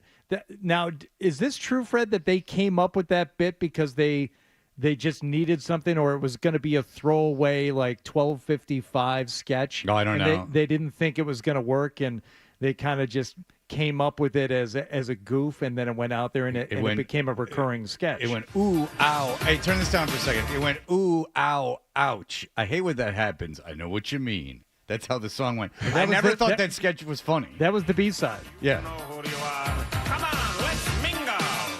So nice to see This was a top 40 song. Yeah. I own that. I own that 45. Huh. That's how old I am. I had the Fernando, and on the B-side, ooh, ah, ouch. I hate when that happens. I know it. Your brain at that age is so able to grasp information and retain it. It's really amazing. I can't remember. Someone asked me about what firm represented me in my divorce, and I couldn't think of the name of it. But yet I remember the B-side of the Fernando 45. I can't think of people's names during conversations that I've known for like 2 decades. And then you'll forget your daughter's birthday or something like that. Yeah, well, I mean, there's no greater test than the CVS pharmacy when they go, which the birthday, and your daughter's sitting next to you. And you say July 13th instead of July 10th. It gets very, very complicated. Yeah, I remember B-sides to old singles. I think I had the 45 to Born to Be Wild, and I believe the B-side was Rainbow Ride. Yeah, when Doves Cry, the B-side was 17 Days. I remember that. It's weird. Yeah, very Rainbow weird. Ride. I understand what's happening there. Acid Trip? Or it's a clown doing oral. Who knows? All right, very good. Robbie Roadsteamer was in here yesterday. He was in here with a man by name Bird, and they did a quick debate for us. And Hardy, do you have that debate? I know you're looking something up. Yeah, so the reason why we're talking about Hulk Hogan, it has to do with Robbie being here yesterday, and we'll get to that momentarily. But if you missed it yesterday, there was a huge debate. It was Bird versus Robbie Roadsteamer. And, we asked them a series of questions, one regarding which former baseball player you would like to have raise your child, should you not be able to. Bird's finest moment in the debate was probably when he was making his point that it should be Curt Schilling to raise your kid. I'm going to go with Curt Schilling.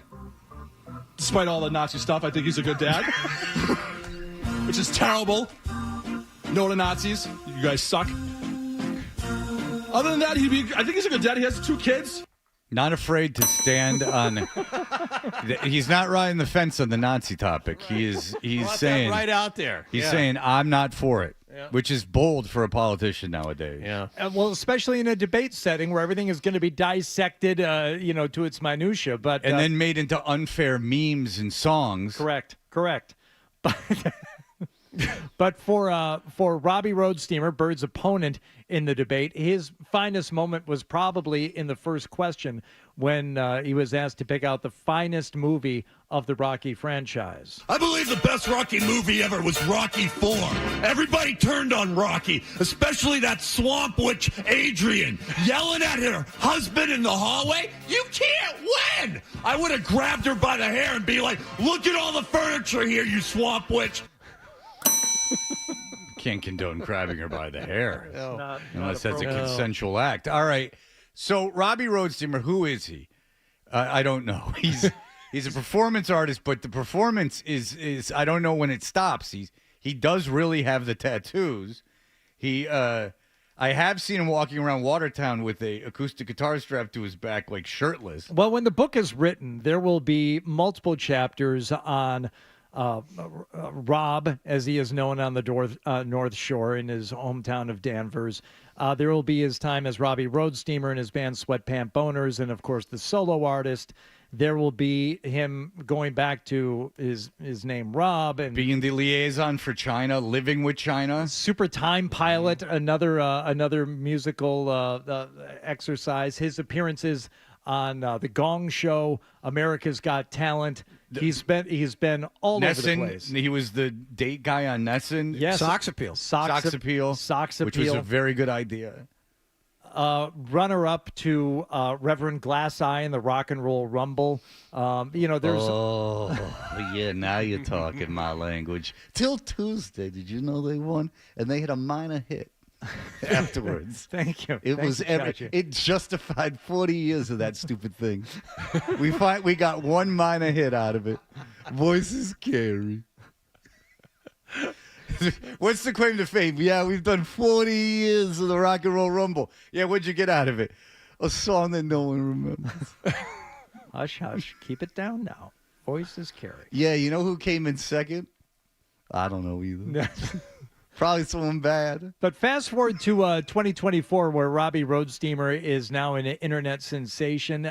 He is a huge wrestling fan, and like all of us, love Hulk Hogan. Maybe was a little surprised when he saw that Hulk Hogan was out there hawking Real American Beer, which was launched, according to the PR release, by Hall of Fame wrestler Hulk Hogan, and he started making appearances around New England.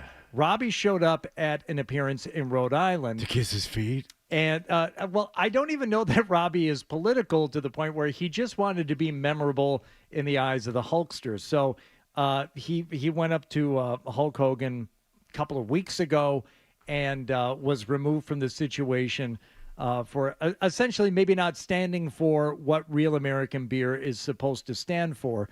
So yesterday when Robbie was here in the studio, he had a hard out at 8:20. He had to get out of here because he was heading up to Danvers to meet up with Hulk Hogan again.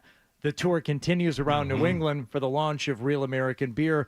Robbie, certain that he would be recognized this time around because Robbie is a recognizable guy, instead wore a I don't want to give it away if you haven't seen the video yet, but it just dropped 15 minutes ago on YouTube and other platforms. Robbie wore a full bear costume this time to get close to the Hulkster and get his time. And, in the video, you can hear how it went. Beautiful. Oh boy. Trump is a real felon. Thinks the immigrants are eating cats. Trump is a real felon. Fight for all right.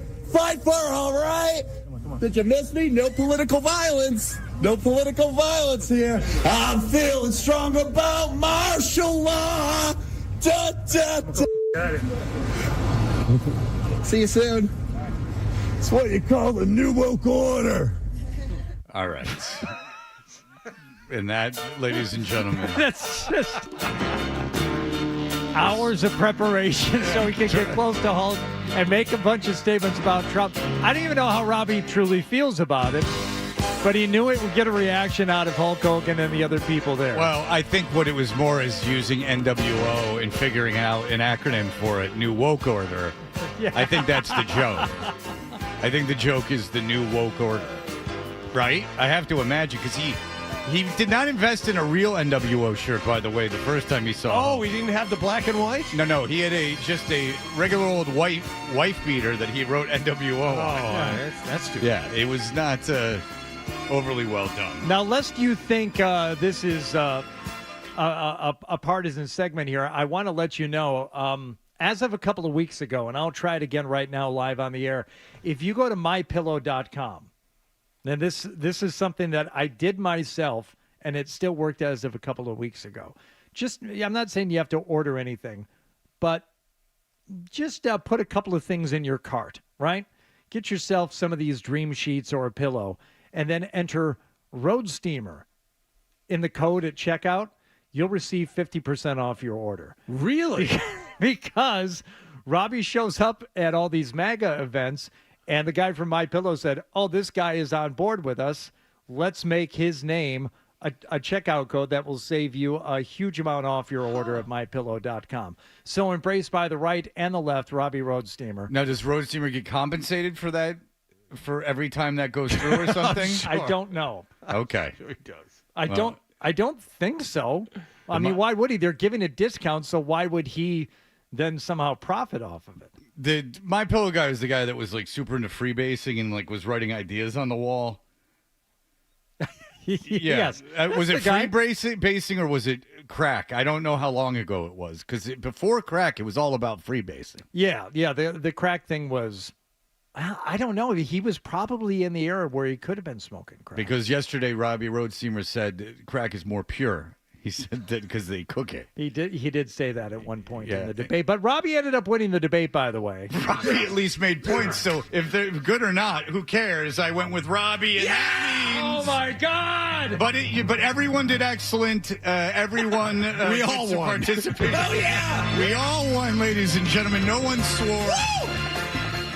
Yeah, no one swore. It was quite amazing.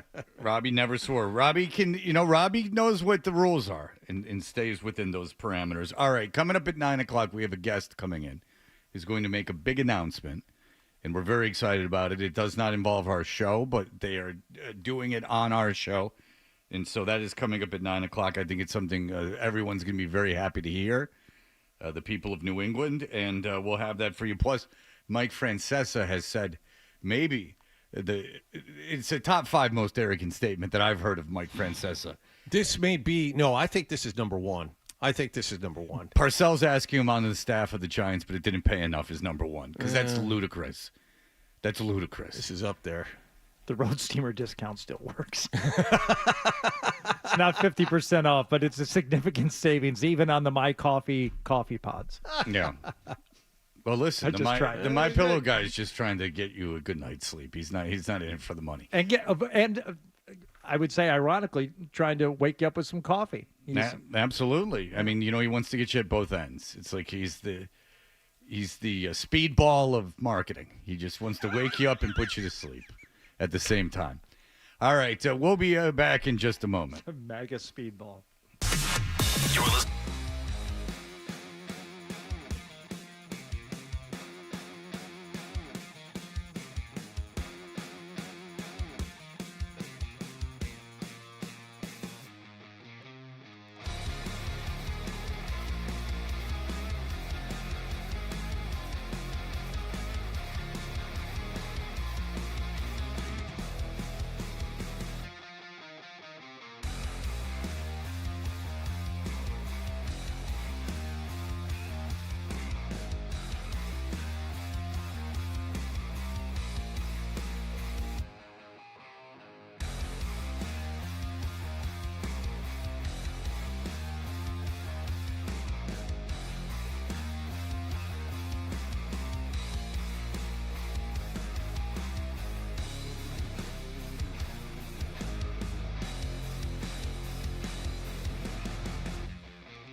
Twitch feed of this is going to be used all around the internet. Get up. The cat is finally out of the bag. Get up. We're back. Hunter and Hardy. Get up. 98.5 The Sports Hub.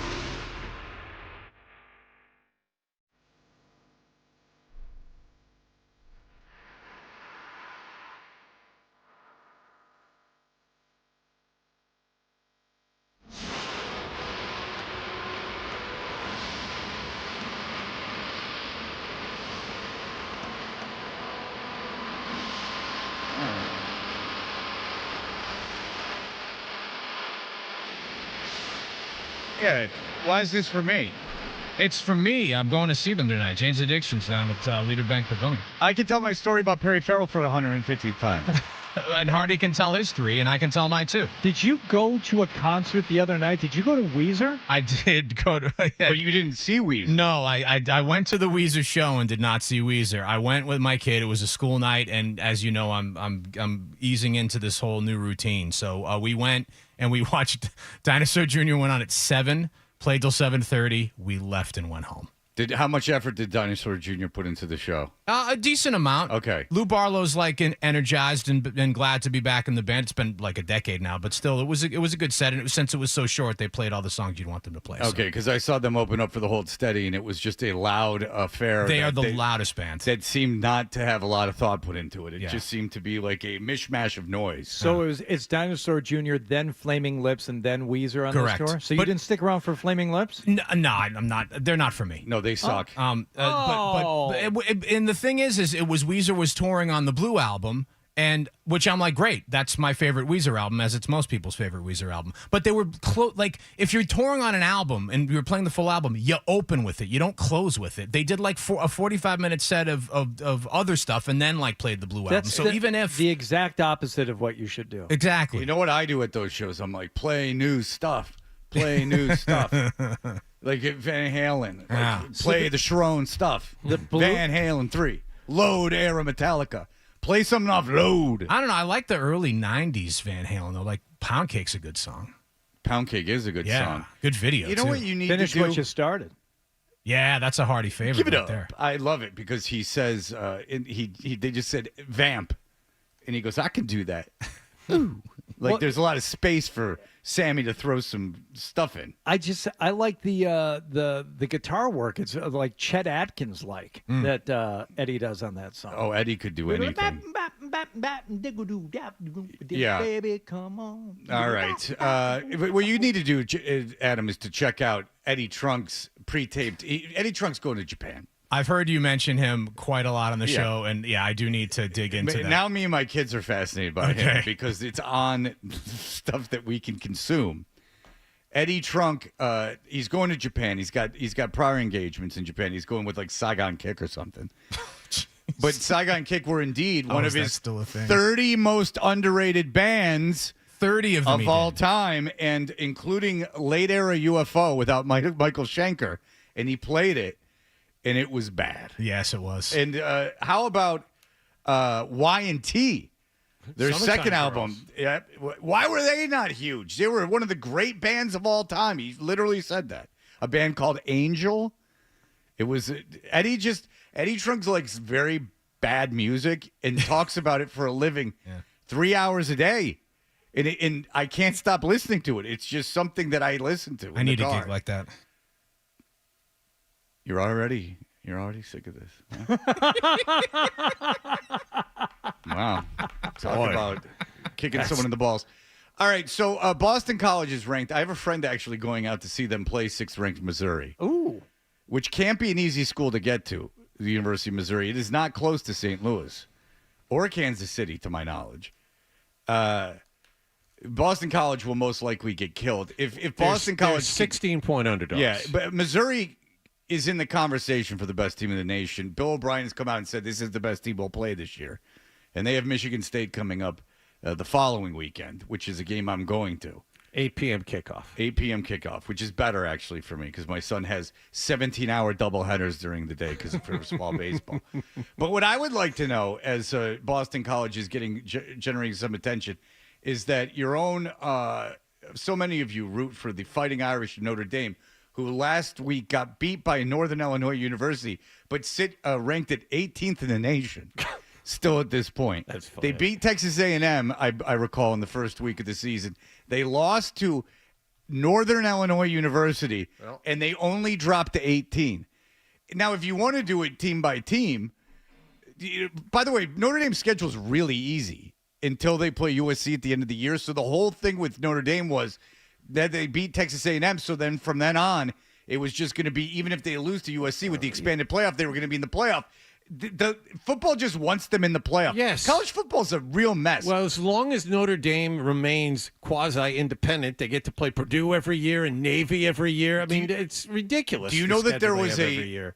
an Alabama game, I believe, last weekend or the weekend before that was 4 hours long? There's real problems with college football. Real problems because they don't limit the replay. They would just start replaying everything to see if things were illegal hits and stuff. They just replay everything that's happening. It's really boring, man. It's very difficult to get through a college football game, the way that it's all broken down and analyzed. I heard Gary Danielson talking about it. He's like, it's a mess. They're going to screw it all up. They have the biggest audience they've ever had, and they're going to ruin it. And you're not going to get it by shoehorning Notre Dame into some playoff that they don't belong in. Yeah. Georgia Tech, Fresno State, Army, Purdue, Miami of Ohio. These are the teams that Notre Dame gets to play. Yeah, they were going to be undefeated after Texas A&M until they played USC, who they'll probably lose to, and they were going to make the playoff. So obviously, if you lose to Northern Illinois, if you go game by game, Florida State was a ranked team, ranked higher than Texas A&M, and Boston College beat them. Boston College is 2-0. They should, by that nature, be ranked higher than Notre Dame. Just because they weren't preseason ranked, it's a joke. Yeah. Well, BC's coming from 4-8, forever 6-6. I know, Notre but Dame that shouldn't be a factor. It's just like Notre Dame not making the college playoff last year, even though they were undefeated in a major. I hope BC continues. They will. Missouri's ranked 6th in the country. They're going to go out there. They're going to get beat by all indications. Going to get beat, but they'll come back. They have a chance to go 4-1 to start the season with a win over Michigan State. I will tell you this. Is that watch yourself you go to the Michigan State Boston College game if it's anything like the Maryland game. So Michigan State has a coach from Washington, a well thought of coach from Washington State, and he brought with him his quarterback. Would you like to hear the scoring plays? In the Michigan State was down at one point, 24-17, and here are the scoring plays for Michigan State. Yeah, a 77-yard pass. And a 34-yard pass. Those were the completed ones. This kid just throws it 60 yards down the field every play. The 77-yard pass. It was in the air probably for 50. This wasn't like a 10-yard pass with 67 yards of yak. No, this was not a Miami special where Waddle gets it over the middle or Tyreek Hill and just takes off. This is a real ball in the air, and the kid's not going to be a pro. So it's not like he's got some cannon. He just throws this ball that lingers, and he either overthrows the kid or underthrows the kid. But they're essentially punts. That it's just a kid freewheeling down like a gunner, and the ball falling in front of him or behind him. I don't know if that was specific to Maryland, or if this is what. But if they do this every game, go to the Boston College Michigan State game. First of all, it's probably the only time in our lifetimes Michigan State's going to be at Boston College. I would agree. I mean, you're getting a Big Ten team in your backyard, so I would go to that. And also Michigan State, if anything else, they looked fun. That Maryland game was fun to watch. So there you go. There's your little college football. BC's fun to watch, too, by the way. Yeah, they have a quarterback. BC has a 5'11", 180-pound quarterback that has a cannon for an arm. Oh, Johnny, he does not have a cannon for I didn't say he was accurate, but he yes. does not have a cannon I think for he does. No. Sure Castellanos? Yes. No, he does not have a Didn't use it a lot in the last game, but yes. I would disagree. Ooh, that's interesting, Johnny. You're making bold statements. You're making statements I couldn't disagree more on. Okay. I don't think that kid has a good arm. I think he is. He doesn't have a good arm. He's not very accurate down the field, but he can get it there. Okay. What does that mean? I don't know. I go to games and I'm like, this kid's got no arm. He can't throw. I think he can. I think he can throw plenty. All right. How about that? Let's continue this BC discussion on the other side of the break. You know what you want to gain the favor of the huge rabid BC alumni. Damn right base. I do. A lot of them listen. Some of us are not afraid to take a stand, but Look, you are going. I mean, once you went over that BC fan base, college football is big in this town. I know what you're doing. You're trying to curry the favor. You're trying to pull a backstab double. Trying to get free tickets. Yep. All right. Big announcement coming up at 9:00. It has nothing to do with us, but everyone should be happy about it. And hopefully, crying is what I'm hoping for. I'm looking for crying. Yeah, someone's announcing they have a terminal illness here on the show. Tears of joy, Fred. Tears of joy. I was promised crying, and I thought it was going to be something tragic. I bet we can get beaten to cry. I would never want little Ryan to get beaten. No, to cry. I don't want him to. Why would you do that? If what you want is tears, I'm looking around the room. I'm like, I might be able to get him to squirt a few. You could get Nicholas so confused he could cry. Oh, I did that in the back room in about 5 seconds. That was easy. Or you could get him in a real quagmire where you offered him something very, very valuable to him, but very far away, and gave him no mode of transportation other than those 2 little feet, and then you gave him a time limit. Put him in a round room and tell him to go pee in the corner.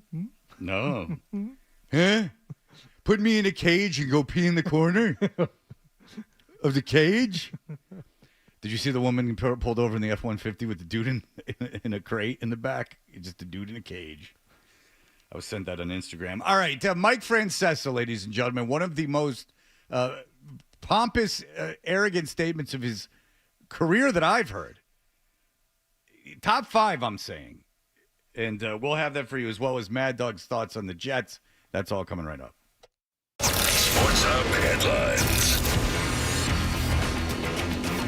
Patriots in Seattle play at Gillette Stadium during the early broadcast window Sunday in the Patriots home opener. They were without. The Patriots were a city so at practice again yesterday. The Seahawks were without top running back Kenneth Walker again yesterday at their practice. Last night, Buffalo and Miami began week 2 of the NFL season. Bills scored a win 31-10, and Tua Tagovailoa suffered a scary-looking concussion in the third quarter and had to leave.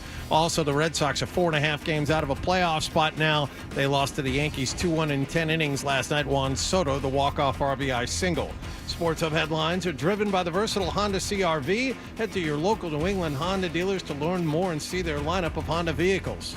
I'm John Wallach in Boston's Home for Sports, 98.5 The Sports Hub. Your next update at 9 o'clock.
wanna know by now.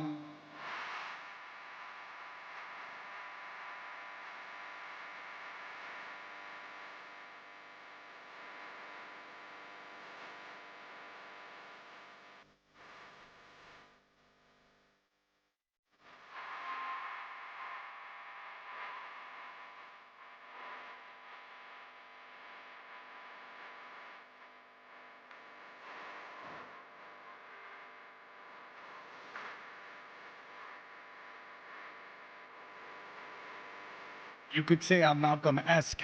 All right, very good. We have for you a big announcement coming up at 9 o'clock. Someone's coming in studio to make a big announcement. It should be a lot of fun.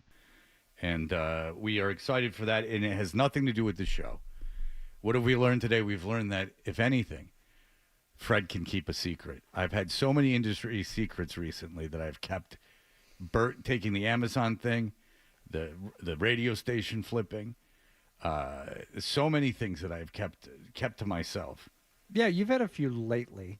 Yeah, but lately. I wouldn't. I'm not ready to call you the Vault as Bert Breer. Oh no, said my it earlier. enemies will be burned by my behind the scenes talk, and it will ultimately ruin them. Oh yes, when it's a secret that I've been told that I do not want to keep. That is the key. You have to be told when something is a secret, because I have learned to not tell you certain things about my personal life that I don't want on the air. Because your filter system doesn't work like other human people. Yeah, because I don't think that because unless I deem it to be inappropriate or something that would embarrass me, I'll say it. Right. Which is I'm learning is I have my own, as we all do, our own guidelines, but I have a Sure. live microphone in front of me. Yeah. Like there's not a whole lot about my personal life that I haven't shared. Right. Because Hardy, you let those secrets fly. A problem gets cut in half every time you say it out loud to another person. Your secrets keep you sick. Absolutely. And you know what? I don't think there's a man, woman, a little Easter egg there for you. I don't think there's a man, woman, or child out there that can't relate in some way to all of our defects and faults. All right. Mike Francesa has no defects or faults if you ask him. He was on a podcast. You don't even have to ask him. He will tell you. Yeah, he will offer it up. It doesn't even matter what the podcast is. So Mike and the Mad Dog, it's getting more and more longer since they've been there. But Mad Dog now, I would contend, is more famous nationally than he's ever been. Does he have more listeners? Absolutely not. WFAN in the afternoon has more listeners than the Mad Dog channel on the satellite radio. But he's on First Take. He's on the MLB network. I mean, this is a guy in his 60s, so he's going strong. Francesa is doing nothing. If he's doing a podcast, he's doing a podcast. But he was on someone else's podcast. They were just Venn diagrams of podcasts going all over each other. And here's Mike Francesa talking about The Secret.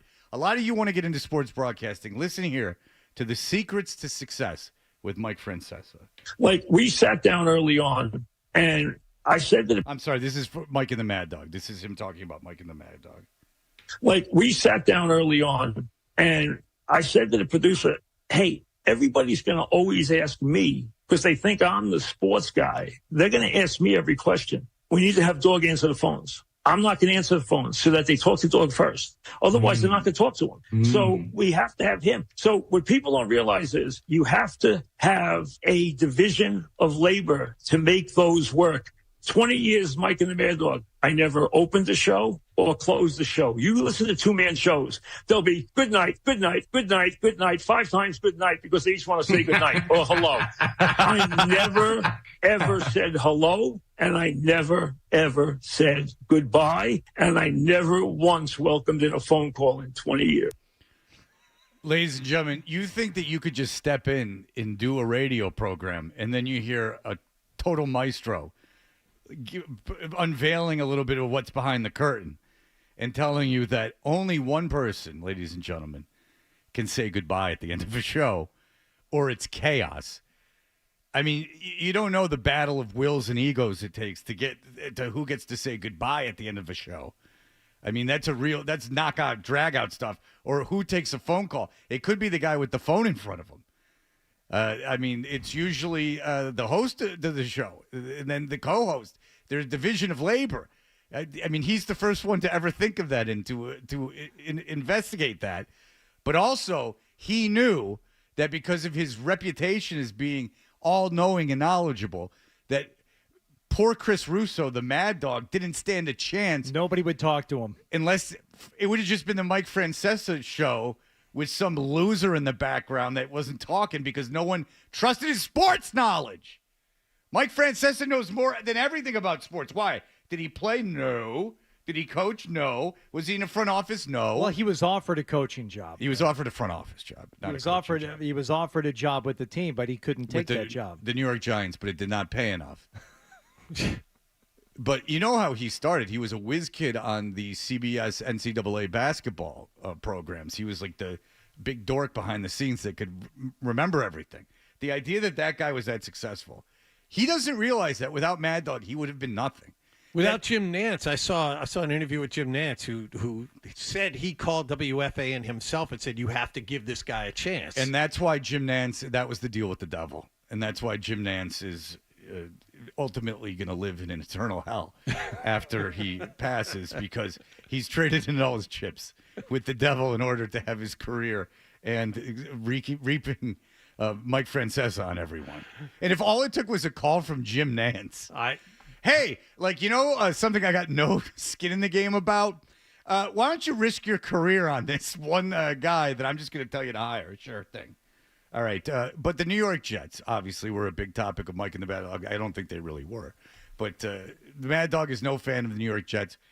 And if you took the first game of the season as a sign of the Jets' ultimate demise, you are not alone. I mean, this is ridiculous. That performance by the defenses. By the way, he's done this. He did this twice in the same day. This is the television one. Listen to Francesa and then to him. And then people will go, oh, it's hot and cold. It's hot and cold. No, there only needs to be hot. No. Like there doesn't need to be the guy that sucks. Here's the thing. You know why it worked? Because the one guy sucks, and then there's the guy that doesn't suck, and that's why it works. It makes you like the guy who doesn't suck even more because there's that obvious contrast right there. Like they were the perfect combination. They'll never have that again. How about you were young and like you have fond memories because it was before. It was before now. Mad Dog would have been every bit as successful without Mike Francesa, 100 times as much. It's so ridiculous to me that they had the special recipe. No, they didn't. Mad Dog's very talented, and Francesa's really not talented. That's what's interesting about it. And the only reason anyone could put up with the ironic liking of Mike Francesa was the presence of Mad Dog. I really like Mad Dog. I think he's great. I mean, this is ridiculous. That performance by the defense especially. I'm not even going to kill Rodgers. Now he can't move. He can't move. Oh, Jesus, Mad Dog. I mean, he got sacked one time in the game. Get out of here. Move. He's very nervous about this Achilles. He's going to be a sitting duck back there all year long. He can't move. He's nervous about these Achilles. He can't do anything. Hackett isn't freaking Bill Walsh. I mean, he is really Jerry Lewis in a manic phase. Yeah. He's not cool. He's not cool Jerry Lewis sucking on Elijahs. Like, going... the problem with the industry now. Oh, no, he's hey with the thing and the Achilles. Nutty Professor Jerry Lewis. Yeah, with the old lady with the Achilles and the running and the no. He's nervous about these Achilles. He can't do anything. Hackett isn't freaking Bill Walsh. And Salah. One thing about Salah, okay? Let me get the... Go. Jesus. One thing about... Oh, my goodness. How about Salah? Let me get this straight. Salah, who has done nothing for 3 years, who is supposedly a defensive guru. I feel like I just got bit by the dog.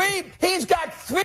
Why don't you let him talk? Well, seriously, stop interrupting him. Yeah, like, why don't you fall into line and not talk and let the guy be interested? It's not like he's blindsiding you with his personality. Oh, my God, I didn't expect this. Yeah, like he's obviously got something to say, and he's like going all in on it. You wind him up, and then you let him go. That's the thing. Yeah. What the hell is your instinct for broadcasting? Oh, this guy's got something good going. He's been going for 15 seconds. I might as well just start putting out the fire right away with my hey, because she's obviously got something big to say. months to figure out something against Shanahan, and Purdy had all day. They ran for 147 yards, and they had 3 guys out Saturday for crying out loud. I mean, the Jet defense, can you try? Where is the sense of urgency? This is the Niners on Monday night, ABC, first game of the year. You've done nothing in a season, and all of a sudden you lay an egg like that? And I understand it's the first game, but that was an awful, awful, awful performance. And then I get to listen to Rodgers tell me, well, if you jump off the bandwagon, you're not coming back on. Aaron, you've played 1 game. Go back to Green Bay. You played 1 game. Whoa. Don't start telling the Jet fan who has been sitting there since Namath. Okay. All right? Richard Todd and Matt Robinson, all these old quarterbacks who stunk. Glenn Foley. And they sat there and watched nothing. You're going to tell the Jet fan what they should and should not do? Enough already. Okay. That was a disgrace. So I love him. I do. He's the awesome. best. So later in the day, he did his radio show because I didn't hear that. But later in the day, he did his radio show, and he did a very similar rant about the Jets. Would anyone care to venture what was different about the rant on the radio? Nothing. What? Oh, no. There was a personal aspect to it that was a little different and showed maybe why he was so upset. A personal aspect. He had some. He had a bet on it. He had put some money on it. He goes, I went to the fat man, and I went all in. I said the Jets. I took out the Jets money line. I was all in on the Jets, and I went to the fat man. He had gambled.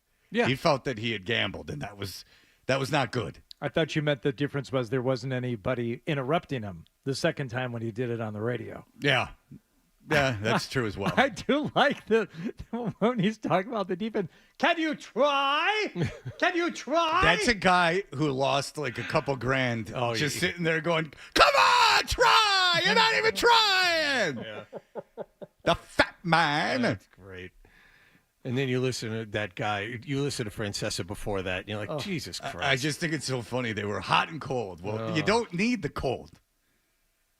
You need the hot. The funniest and best thing about Francesa, during his final days, and he's retired 3 times. He retired the first time. They brought him back for like a year and a half, retired again. Then they brought him back for like an hour-long show, and he retired from that. So I think this time he's finally done. But before he stopped doing the 4-hour-a-day show, the callers that would mess with him, and the guy was just humorless. Oh, that's why it was so great. Of a sense of humor, just wouldn't suffer any type of fun foolishness at all. Yeah, it's true. Monty, go ahead. Hey, was that Mad Dog or Mr. Pink from Reservoir Dogs? Because it sounded very similar. But I'm not even calling about that. Fred, how can you say you're a vault? I mean, you're the one that let it out of the bag that Mama Wallach and Mark Davis were going at it. So that's like a huge thing to let go and not hold on to. Well, I had permission from Wallach's mom. She wanted it out there. She wanted it on the record, much like Dave Grohl announced that he was pregnant by a woman other than his wife. He's trying to get in front of it. Yeah, Wallach's mom was trying to get in front of the scandal that she had been in the back of Mark Davis's van. Right, Johnny? Yes. Yeah. That's right.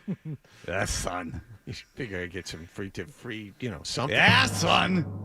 Oh, I didn't even touch your mother's already gone through menopause. That means no more little Johnnies. Very good. That's too bad. Yeah, I wanted to make a kid, but she can't on the account. She's too old. All right, listen, there's a big major announcement coming up, and all the people that tuned in to hear it got to hear what I just did. So it's a major announcement. The person's here. It's very exciting. Everyone's going to be very excited and happy. I can guarantee you that. And we'll be back in just a moment.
Patriots covered. Back to the home. He's in trouble. A sack. It's an all-new season for the Pats, and you'll hear it all right here.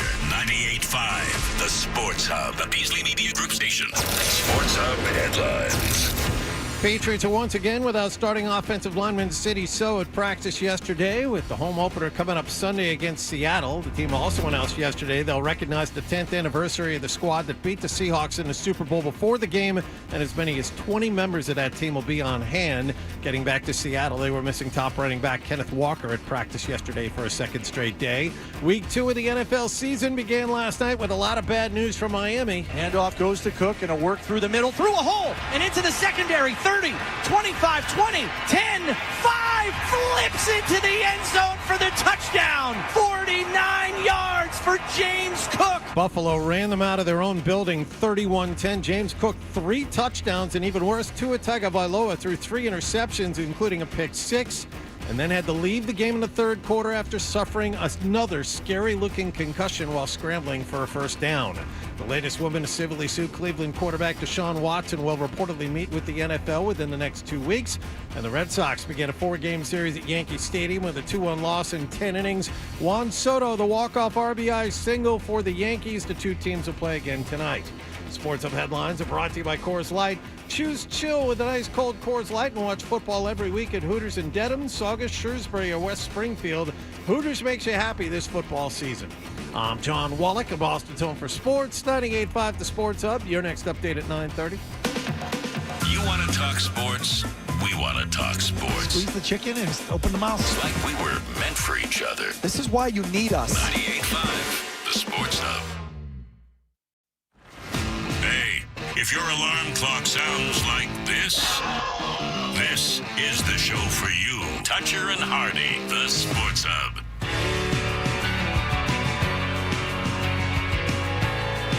Hey, we're Toucher and Hardy, brought to you by FanDuel Sportsbook. Make every moment more with FanDuel. If you want to watch this on YouTube, you can by searching 98.5 The Sports Hub.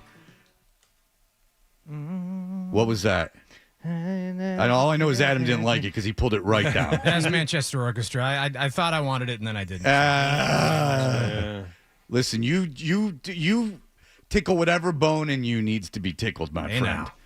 Don't. Oh yeah, that's right. I see what you did. You made it about your wiener. All right, so here's the deal. We have for a long time been very fortunate to have someone's presence on the show when things were going crazy all over the place. There was a solid foundation that would come in on the show, and they were very, very talented and kept the show going. While there was all this turmoil, my health issues, other people with the contract disputes and things of that nature, all going on.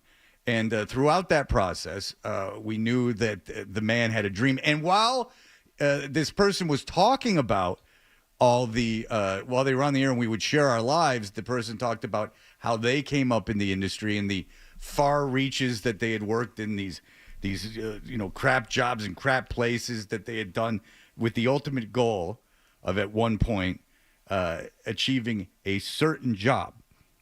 And so when it was announced that there was going to be a shakeup at Nesson and that Jack Edwards was retiring after his great career, we all said, well, it only makes sense that the Judge Surratt goes up to the TV and there's only one name that anyone wants for the radio job.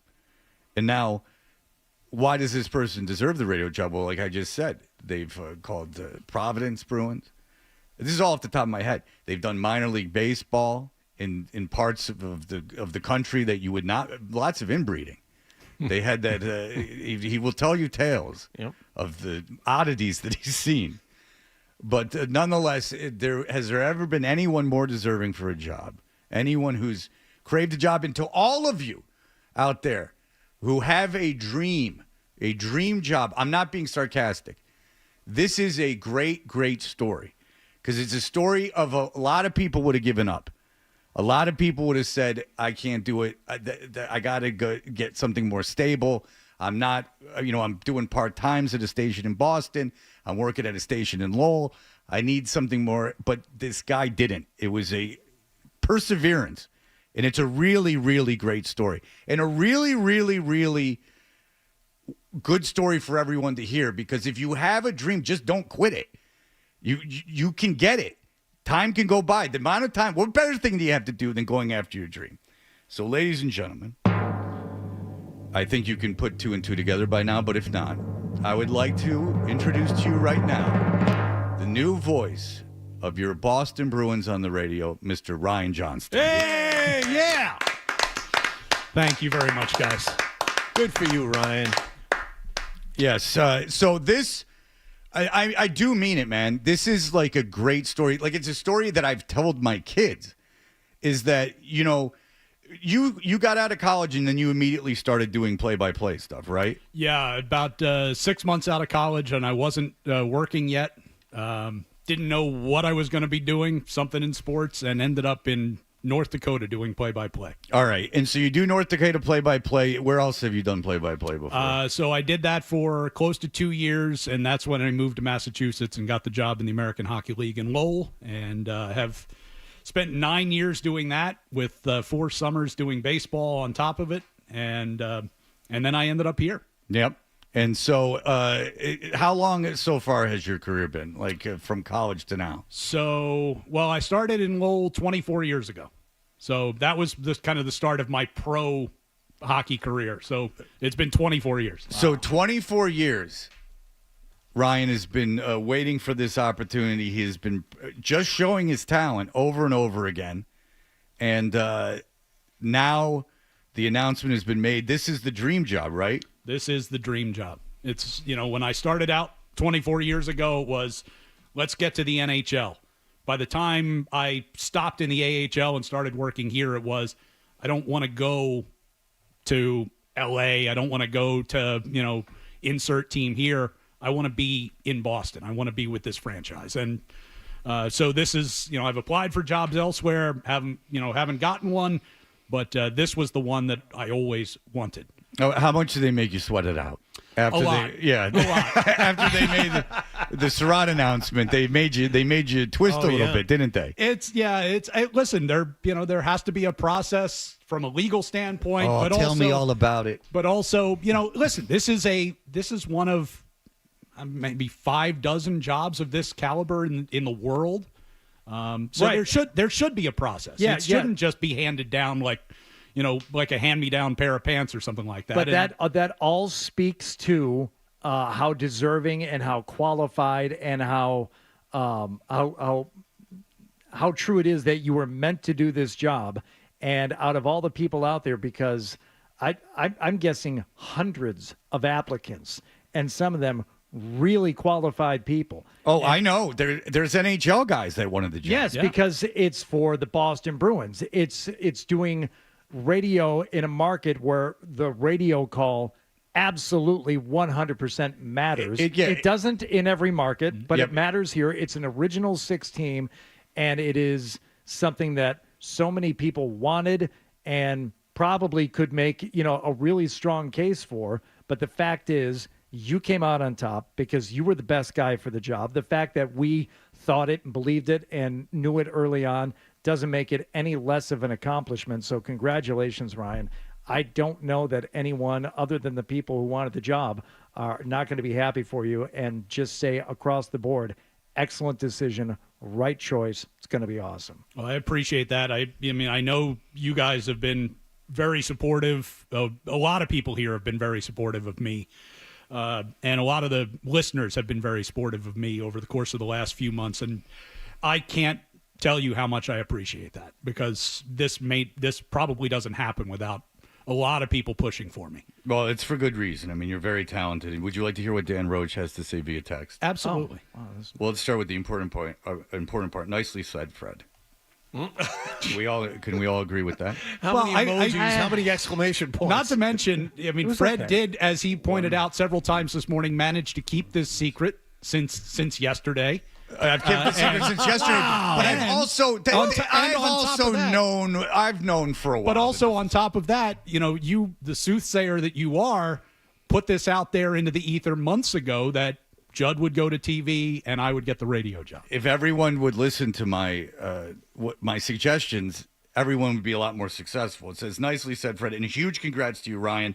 Had me tearing up listening to you. Of course. So happy for you. You are an inspiration to all of us, my friend. And Roachie's there are the best. 6 exclamation points to your knowledge. Any emojis? There's always an emoji. No. He had to spit that out while we were on the air. okay, He wanted that read live. Roachie, who got me a cake for my 100th appearance on this show last year. I remember. Well, that's kind of a kick in my balls, isn't it? Great. But that is also like the downside of this. How happy we all are and how awesome it is, but lose a big component of the show because do we? I don't. Do you think if we need a last minute No, fill in that Ryan is? I don't even know about doing that. A hockey game the night before. No, but I think Ryan would be a weekly guest if he would be so kind. Oh yeah. I mean, I think Ryan will be on the show quite a bit. Our relationship with Ryan, this strengthens our relationship with Ryan. We'll have to negotiate that, but yeah, probably something like that. Yeah. Because we gave Surratt billions. And you're not getting a sweetheart Jaffe deal. Why? Because I've known Jaffe. Hardy, go ahead. Oh, for a couple of years at least. No, far more than that. We're talking a couple decades. You didn't know him in Atlanta, did you? I did, and that's the twist. Oh, so you're not getting a sweetheart Jaffe deal because you haven't been in the posse long enough. But no, Ryan will obviously during the season we'd love to have you. Yeah, especially on the West Coast. Yeah, to wake you you up. zoom in from L.A. Yeah, exactly. Especially 3 a.m. L.A. time. Why not? Well, Ryan, listen, it really is something that is inspirational to people. I don't say these things lightly. Like, it really is an inspiring story.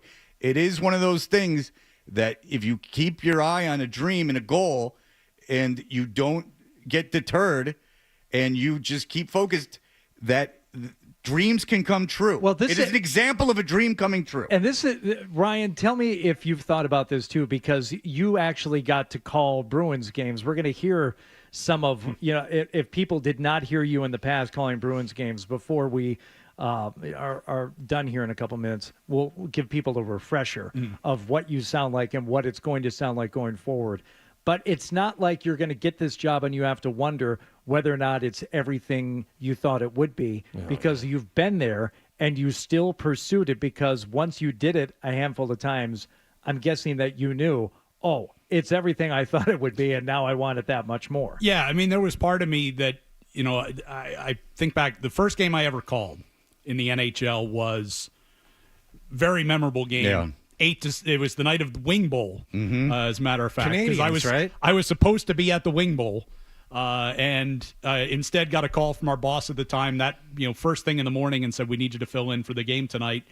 It was against Montreal, 8-6 Bruins. There was like 200 plus penalty minutes. There was the Tim Thomas, Carey Price goalie fight.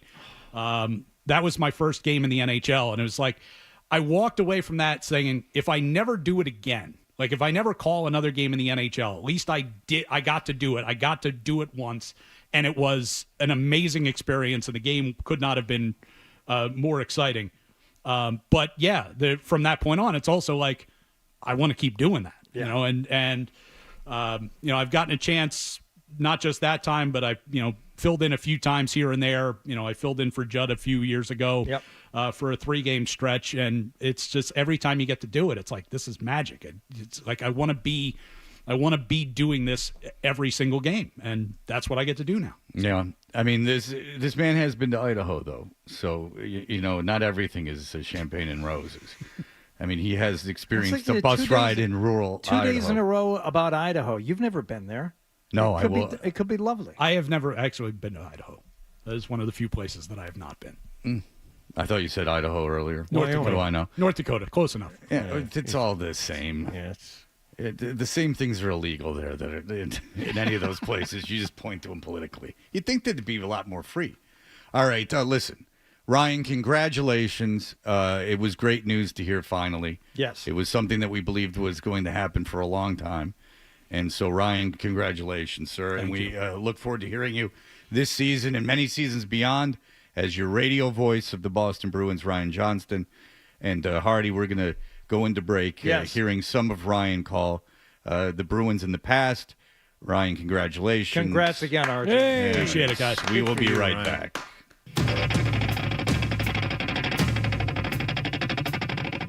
Here's an outlet pass for Hall. Hall trying to get to the breakaway. Scores!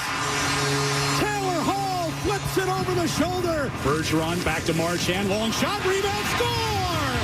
Jake DeBrusk right on top of the loose puck in front. And Marchand gives a little shrug of the shoulders. Carey Price has a hold of Camper. Here comes Tim Thomas, the length of the ice. He's taking his mask off. Thomas taking his mask off, and they're going to square off out near the blue line. Now near side, Hall scored! Hyatt throws a right, Campbell a left, lands a couple uppercuts, and he's hammering away. Boychuk hammering away on spot check near circle. Uppercut after uppercut by Boychuk. Spacek helpless here as Boychuk finally takes him down.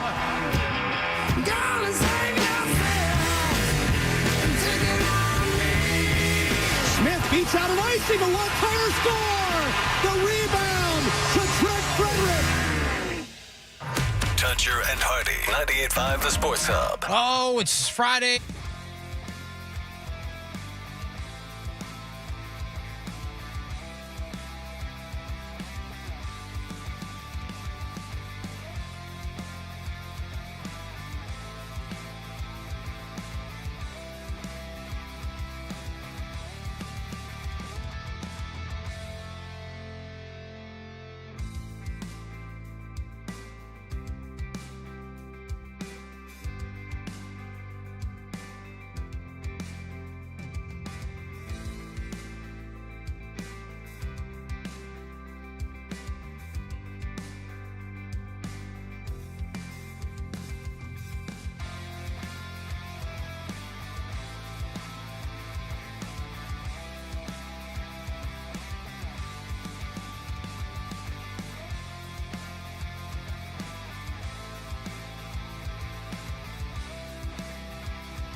Every single.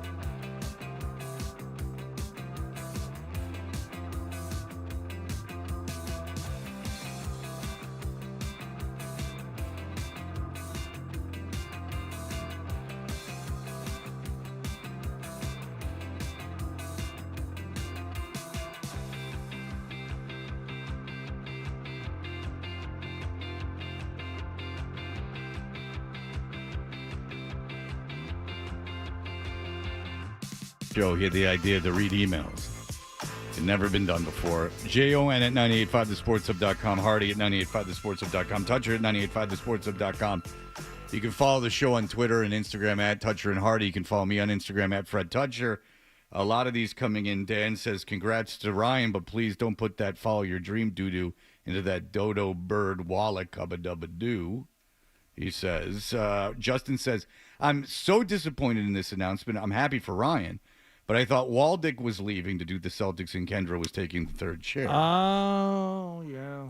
Yeah. Jeremy says, you were doing this entire follow your dreams. This is something someone worked for their entire life and deserves speech. I could just sense Wallach's little bird heart breaking, knowing that he'll never get into his dream of being the voice of the Celtics. That's not necessarily true. First of all, that's not necessarily true. And second of all, Wallach's whole dream of calling the Celtics is a slap in the face to Hardy and I, to be honest with you. A little bit. I mean, I don't take it personally, but it's always in the back of my mind that there is somewhere else that Wallach would much rather be than here with us every morning. I haven't heard anything from Grandy, by the way. I mean, we've gone on and on about Grandy's sign-off after the finals. I haven't heard anything. I don't know if he's coming back or not. And Celtics media day is like 2 weeks, 3 weeks from now. Well, if he doesn't come back again, that last call at the finals was sociopathic. He does come back. If he does come back. Yeah. If he doesn't come back, it's a lie, but it's fine. If he does come back, hachi machi. Well, someone else just got the Knicks job, so. Yes, they hired a 34-year-old who is calling Worcester Red Sox games on TV to take the Knicks job. So, I imagine, I'm sorry, John. So you can cry and talk about your career at the end of the call of the team you're calling's finals victory. Yeah, why not? And then come back the next year? Yeah, you know, like, that was saying goodbye for the summer. What's he, at camp? That's a good point. You know, that job is closed. The odds are highly increased that he will return. Oh, Jesus! You just took another chunk out of Wall. Jesus Christ, Hardy. Well, you didn't think about that? Of course I did. You didn't have to announce it publicly. I didn't know that was going on. Of course I knew that. I didn't know that someone else that it's in our prep. Yeah, I missed that one. Yeah, I was the one who sent in Slack last night. Wallach sent stuff in Slack in a very not pleasing to the eye motion. Oh, how would you like me to send it? Let me tell you pictures. something. You need pictures? Sometimes I do. John, fine. I like the way you do it. Thank you. Don't change. I didn't say dislike it. It's just not as aesthetically pleasing, and it's easy to miss something. That you'll have to agree. That's a decent excuse. Sure. I mean, it's the way John sends stuff is perfectly fine. We have a Slack chain, which is an app that you can share information with and like share articles, and everyone puts something on it except for me generally. And Wallach every day puts a lot of stuff up on it, but there's no pictures. So it's like a book with no pictures. You know, you just a lot of words.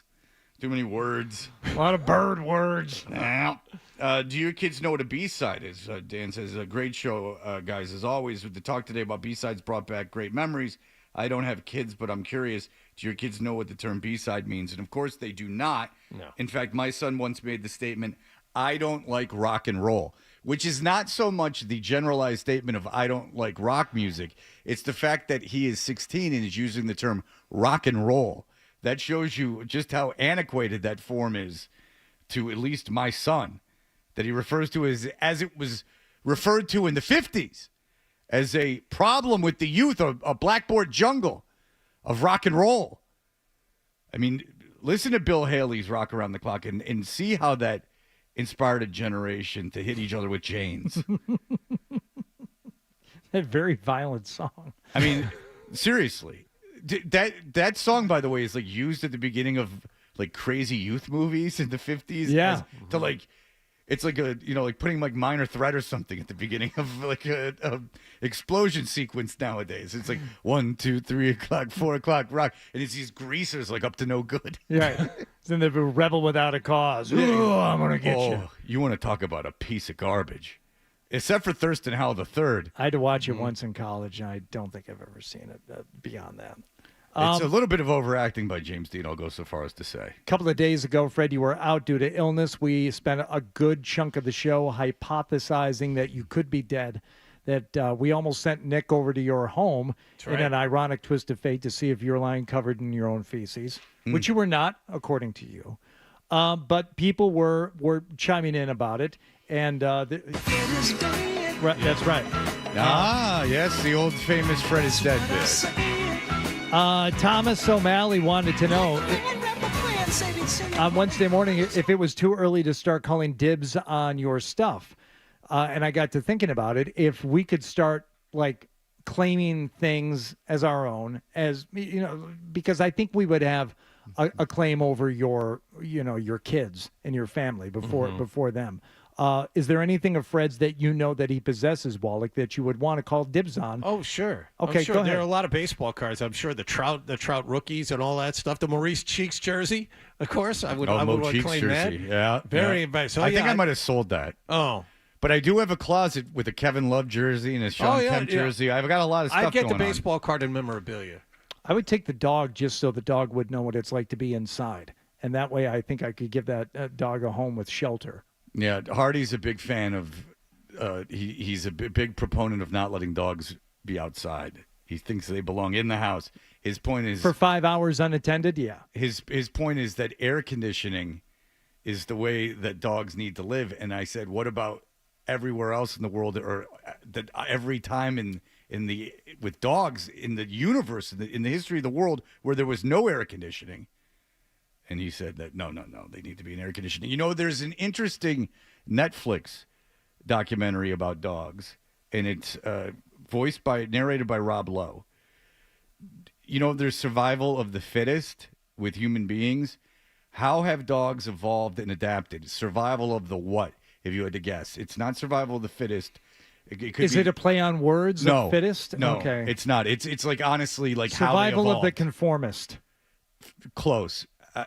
No, cutest is a good guess, but you can always get on Mike, Adam. You don't have to say it. The furriest. I have no idea. Good guess, Wallach. Right. Yeah, because everyone knows all dogs are very furry now. Yeah. Much furrier than they were generations of dogs ago.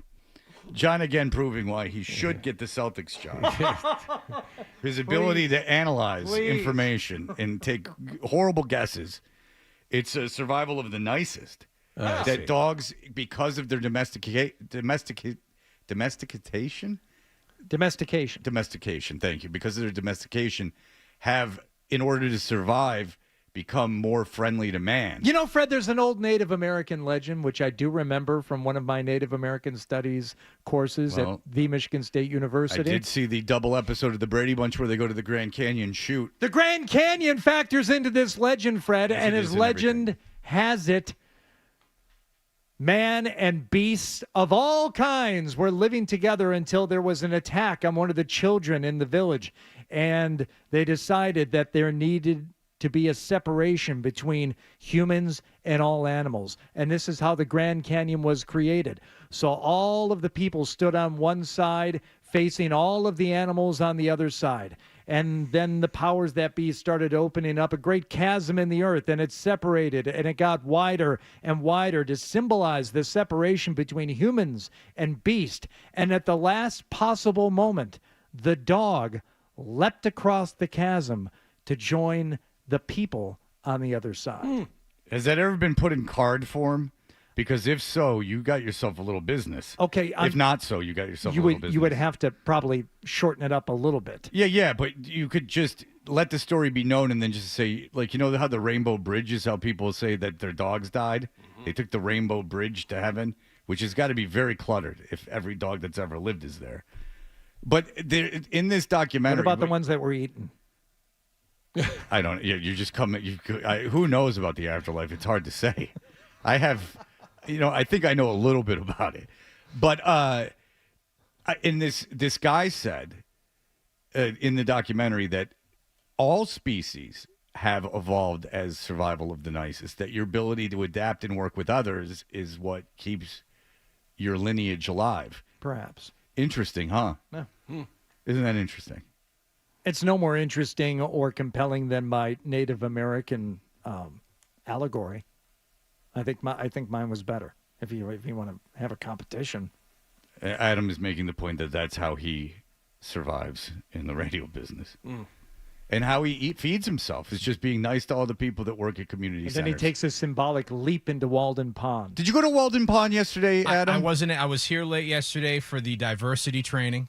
You had to use the station computer. I'm surprised you didn't do it at the library. That's good. That's good. He wanted to save his 50 they gave cents. me a shiny new laptop. But he doesn't have internet at home. No, I said the library. That's right. Yeah. I could have done it at the library. Yeah. No, I did not, but I'm leaving. That is my reward for the first week on the new gig, is I am leaving here and going for a nice swim. Yeah, right over there.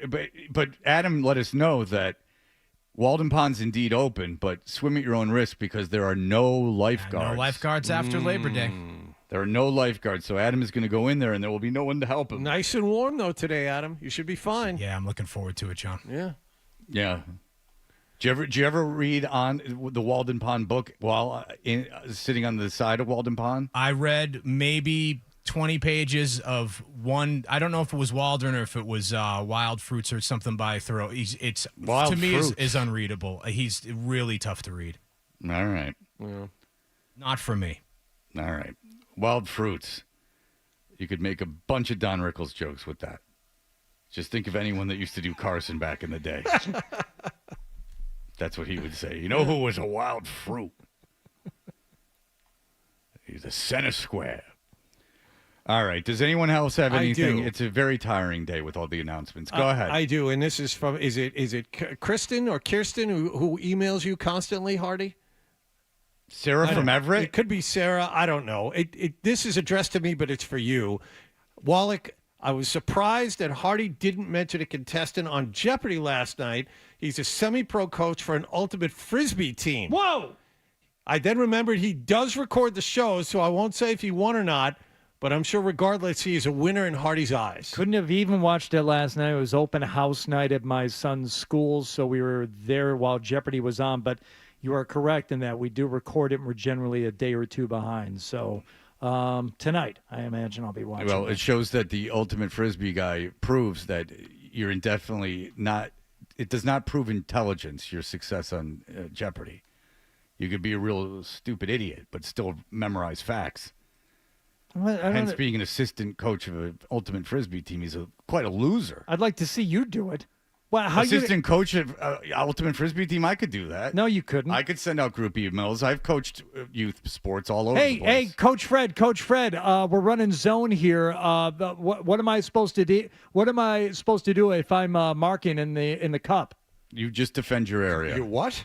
No, am I playing marker in the cup? Where am I supposed to be? Yeah, go play marker in the cup. Defend your area. You're playing zone. I know. Yeah, what's but going on. what is that? What does that mean? I don't think The area on the field where there's no one standing from our team. No. Incorrect. What does it mean? If you're playing marker in the cup and you're going zone, it's probably into a heavy wind. So what you're going to want to do is force flick, and you want to get on the right-handed thrower. You're going to want to get on his left side and get up on him. Okay. But you're playing a zone. One disc width off. Well, in the cup, the other two guys playing cup with you are going to have to be 3 meters off, but they're going to be protecting that flick over to the thrower's right, and then you're going to have one guy playing a little bit off in case he tries to sneak around and get a backhand around on the other side of the marker. I would have been able to set him up without the spacing, but I would have been able to put him in a zone. I would understand that. I understand the concept of a zone defense. That's funny, because if you did understand, you would have explained it just as I explained it. That's just a little inside baseball. I think if you gave me an hour with a book, I could get out there and coach like the Dickens. Oh boy! But I'll tell you what, adults are running all around that field by my house playing ultimate Frisbee like you wouldn't believe, practicing. Live right down the street from a high school. It's one of the best ultimate Frisbee schools in the state. I'll tell you that. How do they measure that? Even that made me laugh. They won the state championship last year. Yeah. I don't believe that is a sanctioned game by the... Apparently the MIAA runs it. I don't know. I don't think so. I'm going to say no. I'm right. thinking that's an intramural sport. All right, very good. We'll be back with the stack and then wrap all this up. We'll be back in just a moment. Sports Hub headlines.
simply have missed from the show.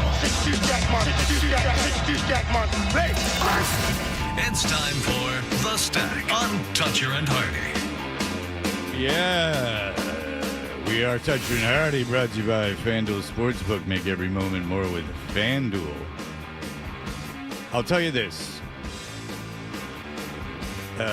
I'm so active nowadays that I have to get massaged, just like a real football player does on Mondays. I'm getting my body massaged. All right, so I've signed all the forms that I won't do nothing. What was your? No, I swear to God, there's like I had to initial like 1,000 things online. What have been your activities the last couple of days that necessitate the massage? Oh, heavy lifts. Heavy at the gym? Heavy were you going to the gym? Oh yeah, a lot of listeners at the gym. Thank you. I owe you everything. Thank you. You've been a part of my life for so long. You go to Gold's? I go to Gold's. I go to Gold's by Fenway. Anything that has garage doors that you just leave Yeah, open, hell yeah. So passersby can see me with nothing between us. You don't do any of that CrossFit, do you? No, I mean I do really good at it if I did, but I choose not to. I mean sometimes I'll deadlift stuff and walk around with it, or I'll clean and press stuff and I'll just walk around with the clean and press. See how long I can carry that bad boy. You know what I did yesterday when I left the show and I was feeling a little bit. I went over to Brayburn to catch the final match of the U.S. Women's Mid-Amateur Championship. Yeah. Because it was the championship match. So I get there. I park in the media lot. No big whoop. And where was that? Was that on the other side of Commonwealth, or was that in the parking lot for Brayburn? In the parking lot for Brayburn, down by the pickleball courts or the paddleball or whatever. Yeah, I'm not that familiar with Brayburn. I didn't go there. A little snooty, I've been told. I've only played it once. When you walk that course, you want to play it again. It's a real nice golf course. Anybody over at Brayburn listening wants to offer me a complimentary membership, maybe comp that initiation fee and maybe a year's worth of dues, I'm all ears. But upon getting there, I checked the live scoring on massgolf.org, which I'm sure we all have saved as, you've got the app and, we go there. Sure. And I see that they are through 12 holes. I'm like, oh, I just got to walk the course backwards and get out to 13. I'm sorry, I'm a little distracted because when you said .org, Adam flew against the window.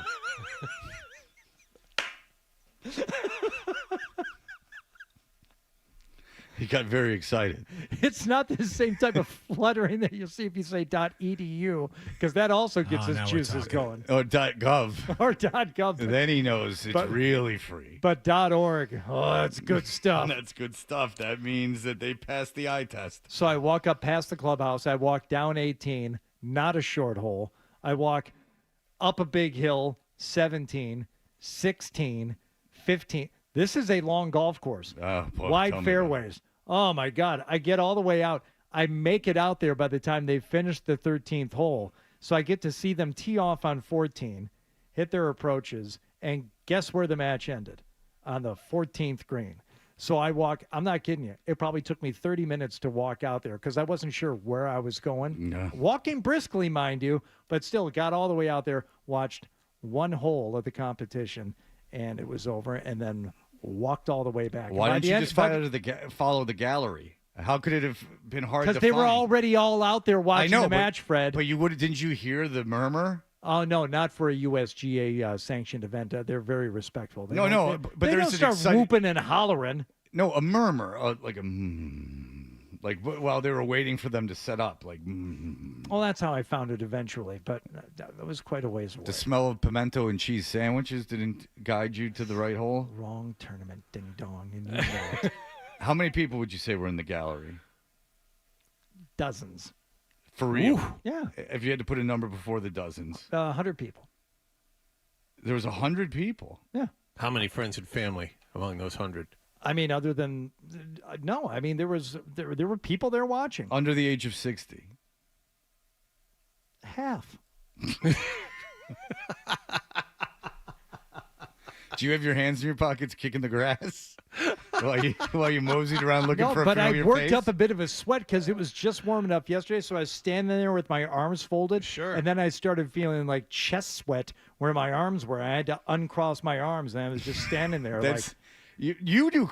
That's a version of CrossFit. I mean, get in so enough that your underarms perspire. Mm-hmm. I mean, that's no joke. Thank you. Yeah, you were out there. I might join you for that. Can we do a couples massage? I don't. I think you have to prove that you're in a relationship. But if you can, Hey, what's going on? We got to get to this. Jason Tatum was on Jimmy Fallon. How did I miss it? Tatum challenged Jimmy, I'm sure it was his idea, to a rap battle. The subject matter of the rap battle, not just taking each other down, but the subject matter was about their respective children's books, which we had mentioned before. Jason Tatum has a new children's book called Baby Dunks a Lot, but Jimmy Fallon has also written a children's book called 5 More Sleeps Till Halloween. Didn't the Beastie Boys do a cover of that? Almost a joke, Wally. All right, so let's I honestly don't. I'm not following. Is that a No Sleep Till Brooklyn? Yeah, that was a No Sleep Till Brooklyn. That's not great. If you got it, then a joke landed. Not necessarily. Oh, damn it. Boys, let's listen to the rap battle. All right. Tatum v. Fallon. All right. Jimmy Fallon, I'm sure, is very understated during this. 5 more sleeps till Halloween. A spooky little book that'll make you scream. Wow, he just came up with that off the top of his head. That is freestyling, and in the exact way that the people nowadays are rhyming. He's brought it back to Mr. Winslow on Family Matters he would rap.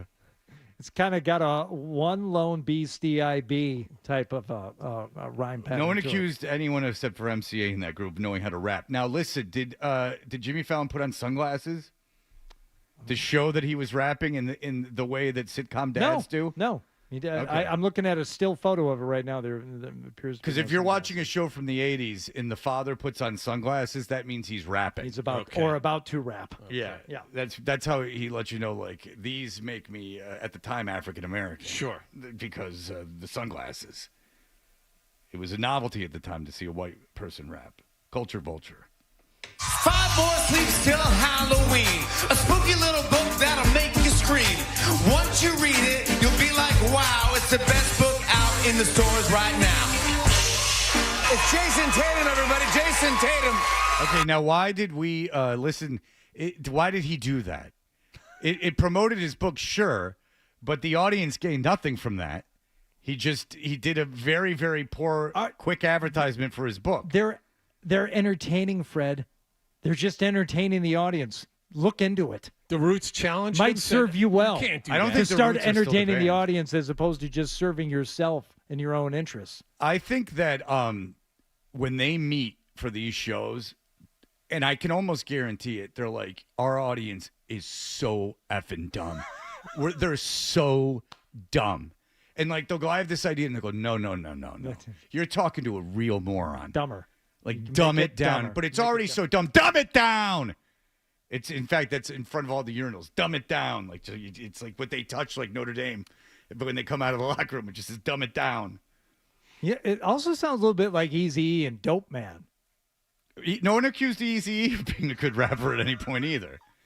Repeat after me, syllable by syllable. Yeah, we all saw that from the movie. And then we'll get this track laid out. Yeah, I loved Eazy-E, but no one accused him of being a great rapper. Ice Cube, I think, proved himself as by far the best rapper out of that group. Give me a moment. I'll pull up some NWA to play in the background. No, play the first track of the Ghetto Boys album with just their portraits. Yes. What are you doing out here? Oh my God, you suck so bad. Like, why? He didn't know he was coming out on stage, Fred. He's being surprised by Jason Tatum as the guest. It's just pandering. And don't any of you that find this entertaining think to yourself, like, he's treating me like a real idiot. Like, I'm not this dumb. Like, are the people at home going, I know that he already knew, but that's okay. I like that he's faking. What are you doing out here? Yo, did I hear you rapping about how your book is the best? Yeah, Jason, you did. Why? Give me a mic. Yo, Quest, drop the beat. Hey there, Jimmy, I got a book too. #1 seller, hate to break it to you. And yeah, it's called Baby Dunks a lot. Think yours is better? Probably not. Chasing your book seems kind of fun, but I've written 7, you've only written 1. You got 40 pages, and sure, that's great. You know what's even better? 48! You might have written more novels than me, but last year I hit over 203. My book's about a baby, yeah, that's true, but that don't mean I won't dunk on you. We wrote big books, why be getting rattled? No need for the children's book rap battle. Yeah, I think our beef is settled. Got my first ring and another gold medal. So that is the roots if Questlove's playing drums, which means that one of the great freestylers of all time is on the stage while this is all going on. Yeah. Black Thought. Black Thought is on stage. One of the great freestyles of all time. You can watch him freestyle. What's the show in New York that does the freestyle? Was he on Funk Flex? There's that legendary 8-minute long one. There's Funk Master Flex or the guy that's that used to be on MTV. That's on. Dr. Dre. No. Dr. Dre and Ed Lover are on the radio. Yes. I don't know if they're still a team. It's pretty impressive that Questlove could play along to that and do all of that while he's looking at the account balance on his phone to remind himself why he's there and why he doesn't just step in front of a bus every night when he leaves that studio. Oh, because I'm getting paid. He DJ'd for Obama. I'm getting paid. He DJ'd Obama's birthday party. He has a big article about how he curated the playlist and the art of curating a list when you're DJing a party. He has literally written a book on the history of hip-hop. I saw that at a bookstore. That's right. Yours truly was in a bookstore. Before or after the gym?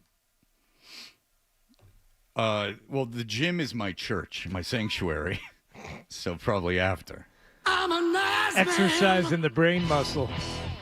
Exercise in the spiritual muscle. All right, ladies and gentlemen, that'll do it for us. Congratulations to Ryan Johnston, the new voice of your Boston Bruins on the radio. And that has been announced. Enjoy the Patriots with the guys that are already there, Bob Sosi and Zolak on Sunday. Perhaps they will be 2-0. And then fans will go nuts. And then you got to hit the brakes a little bit. You got to go into the home opener in the Meadowlands, and that's not easy. All right, that'll do it for us. Everyone have a great day. Bye. More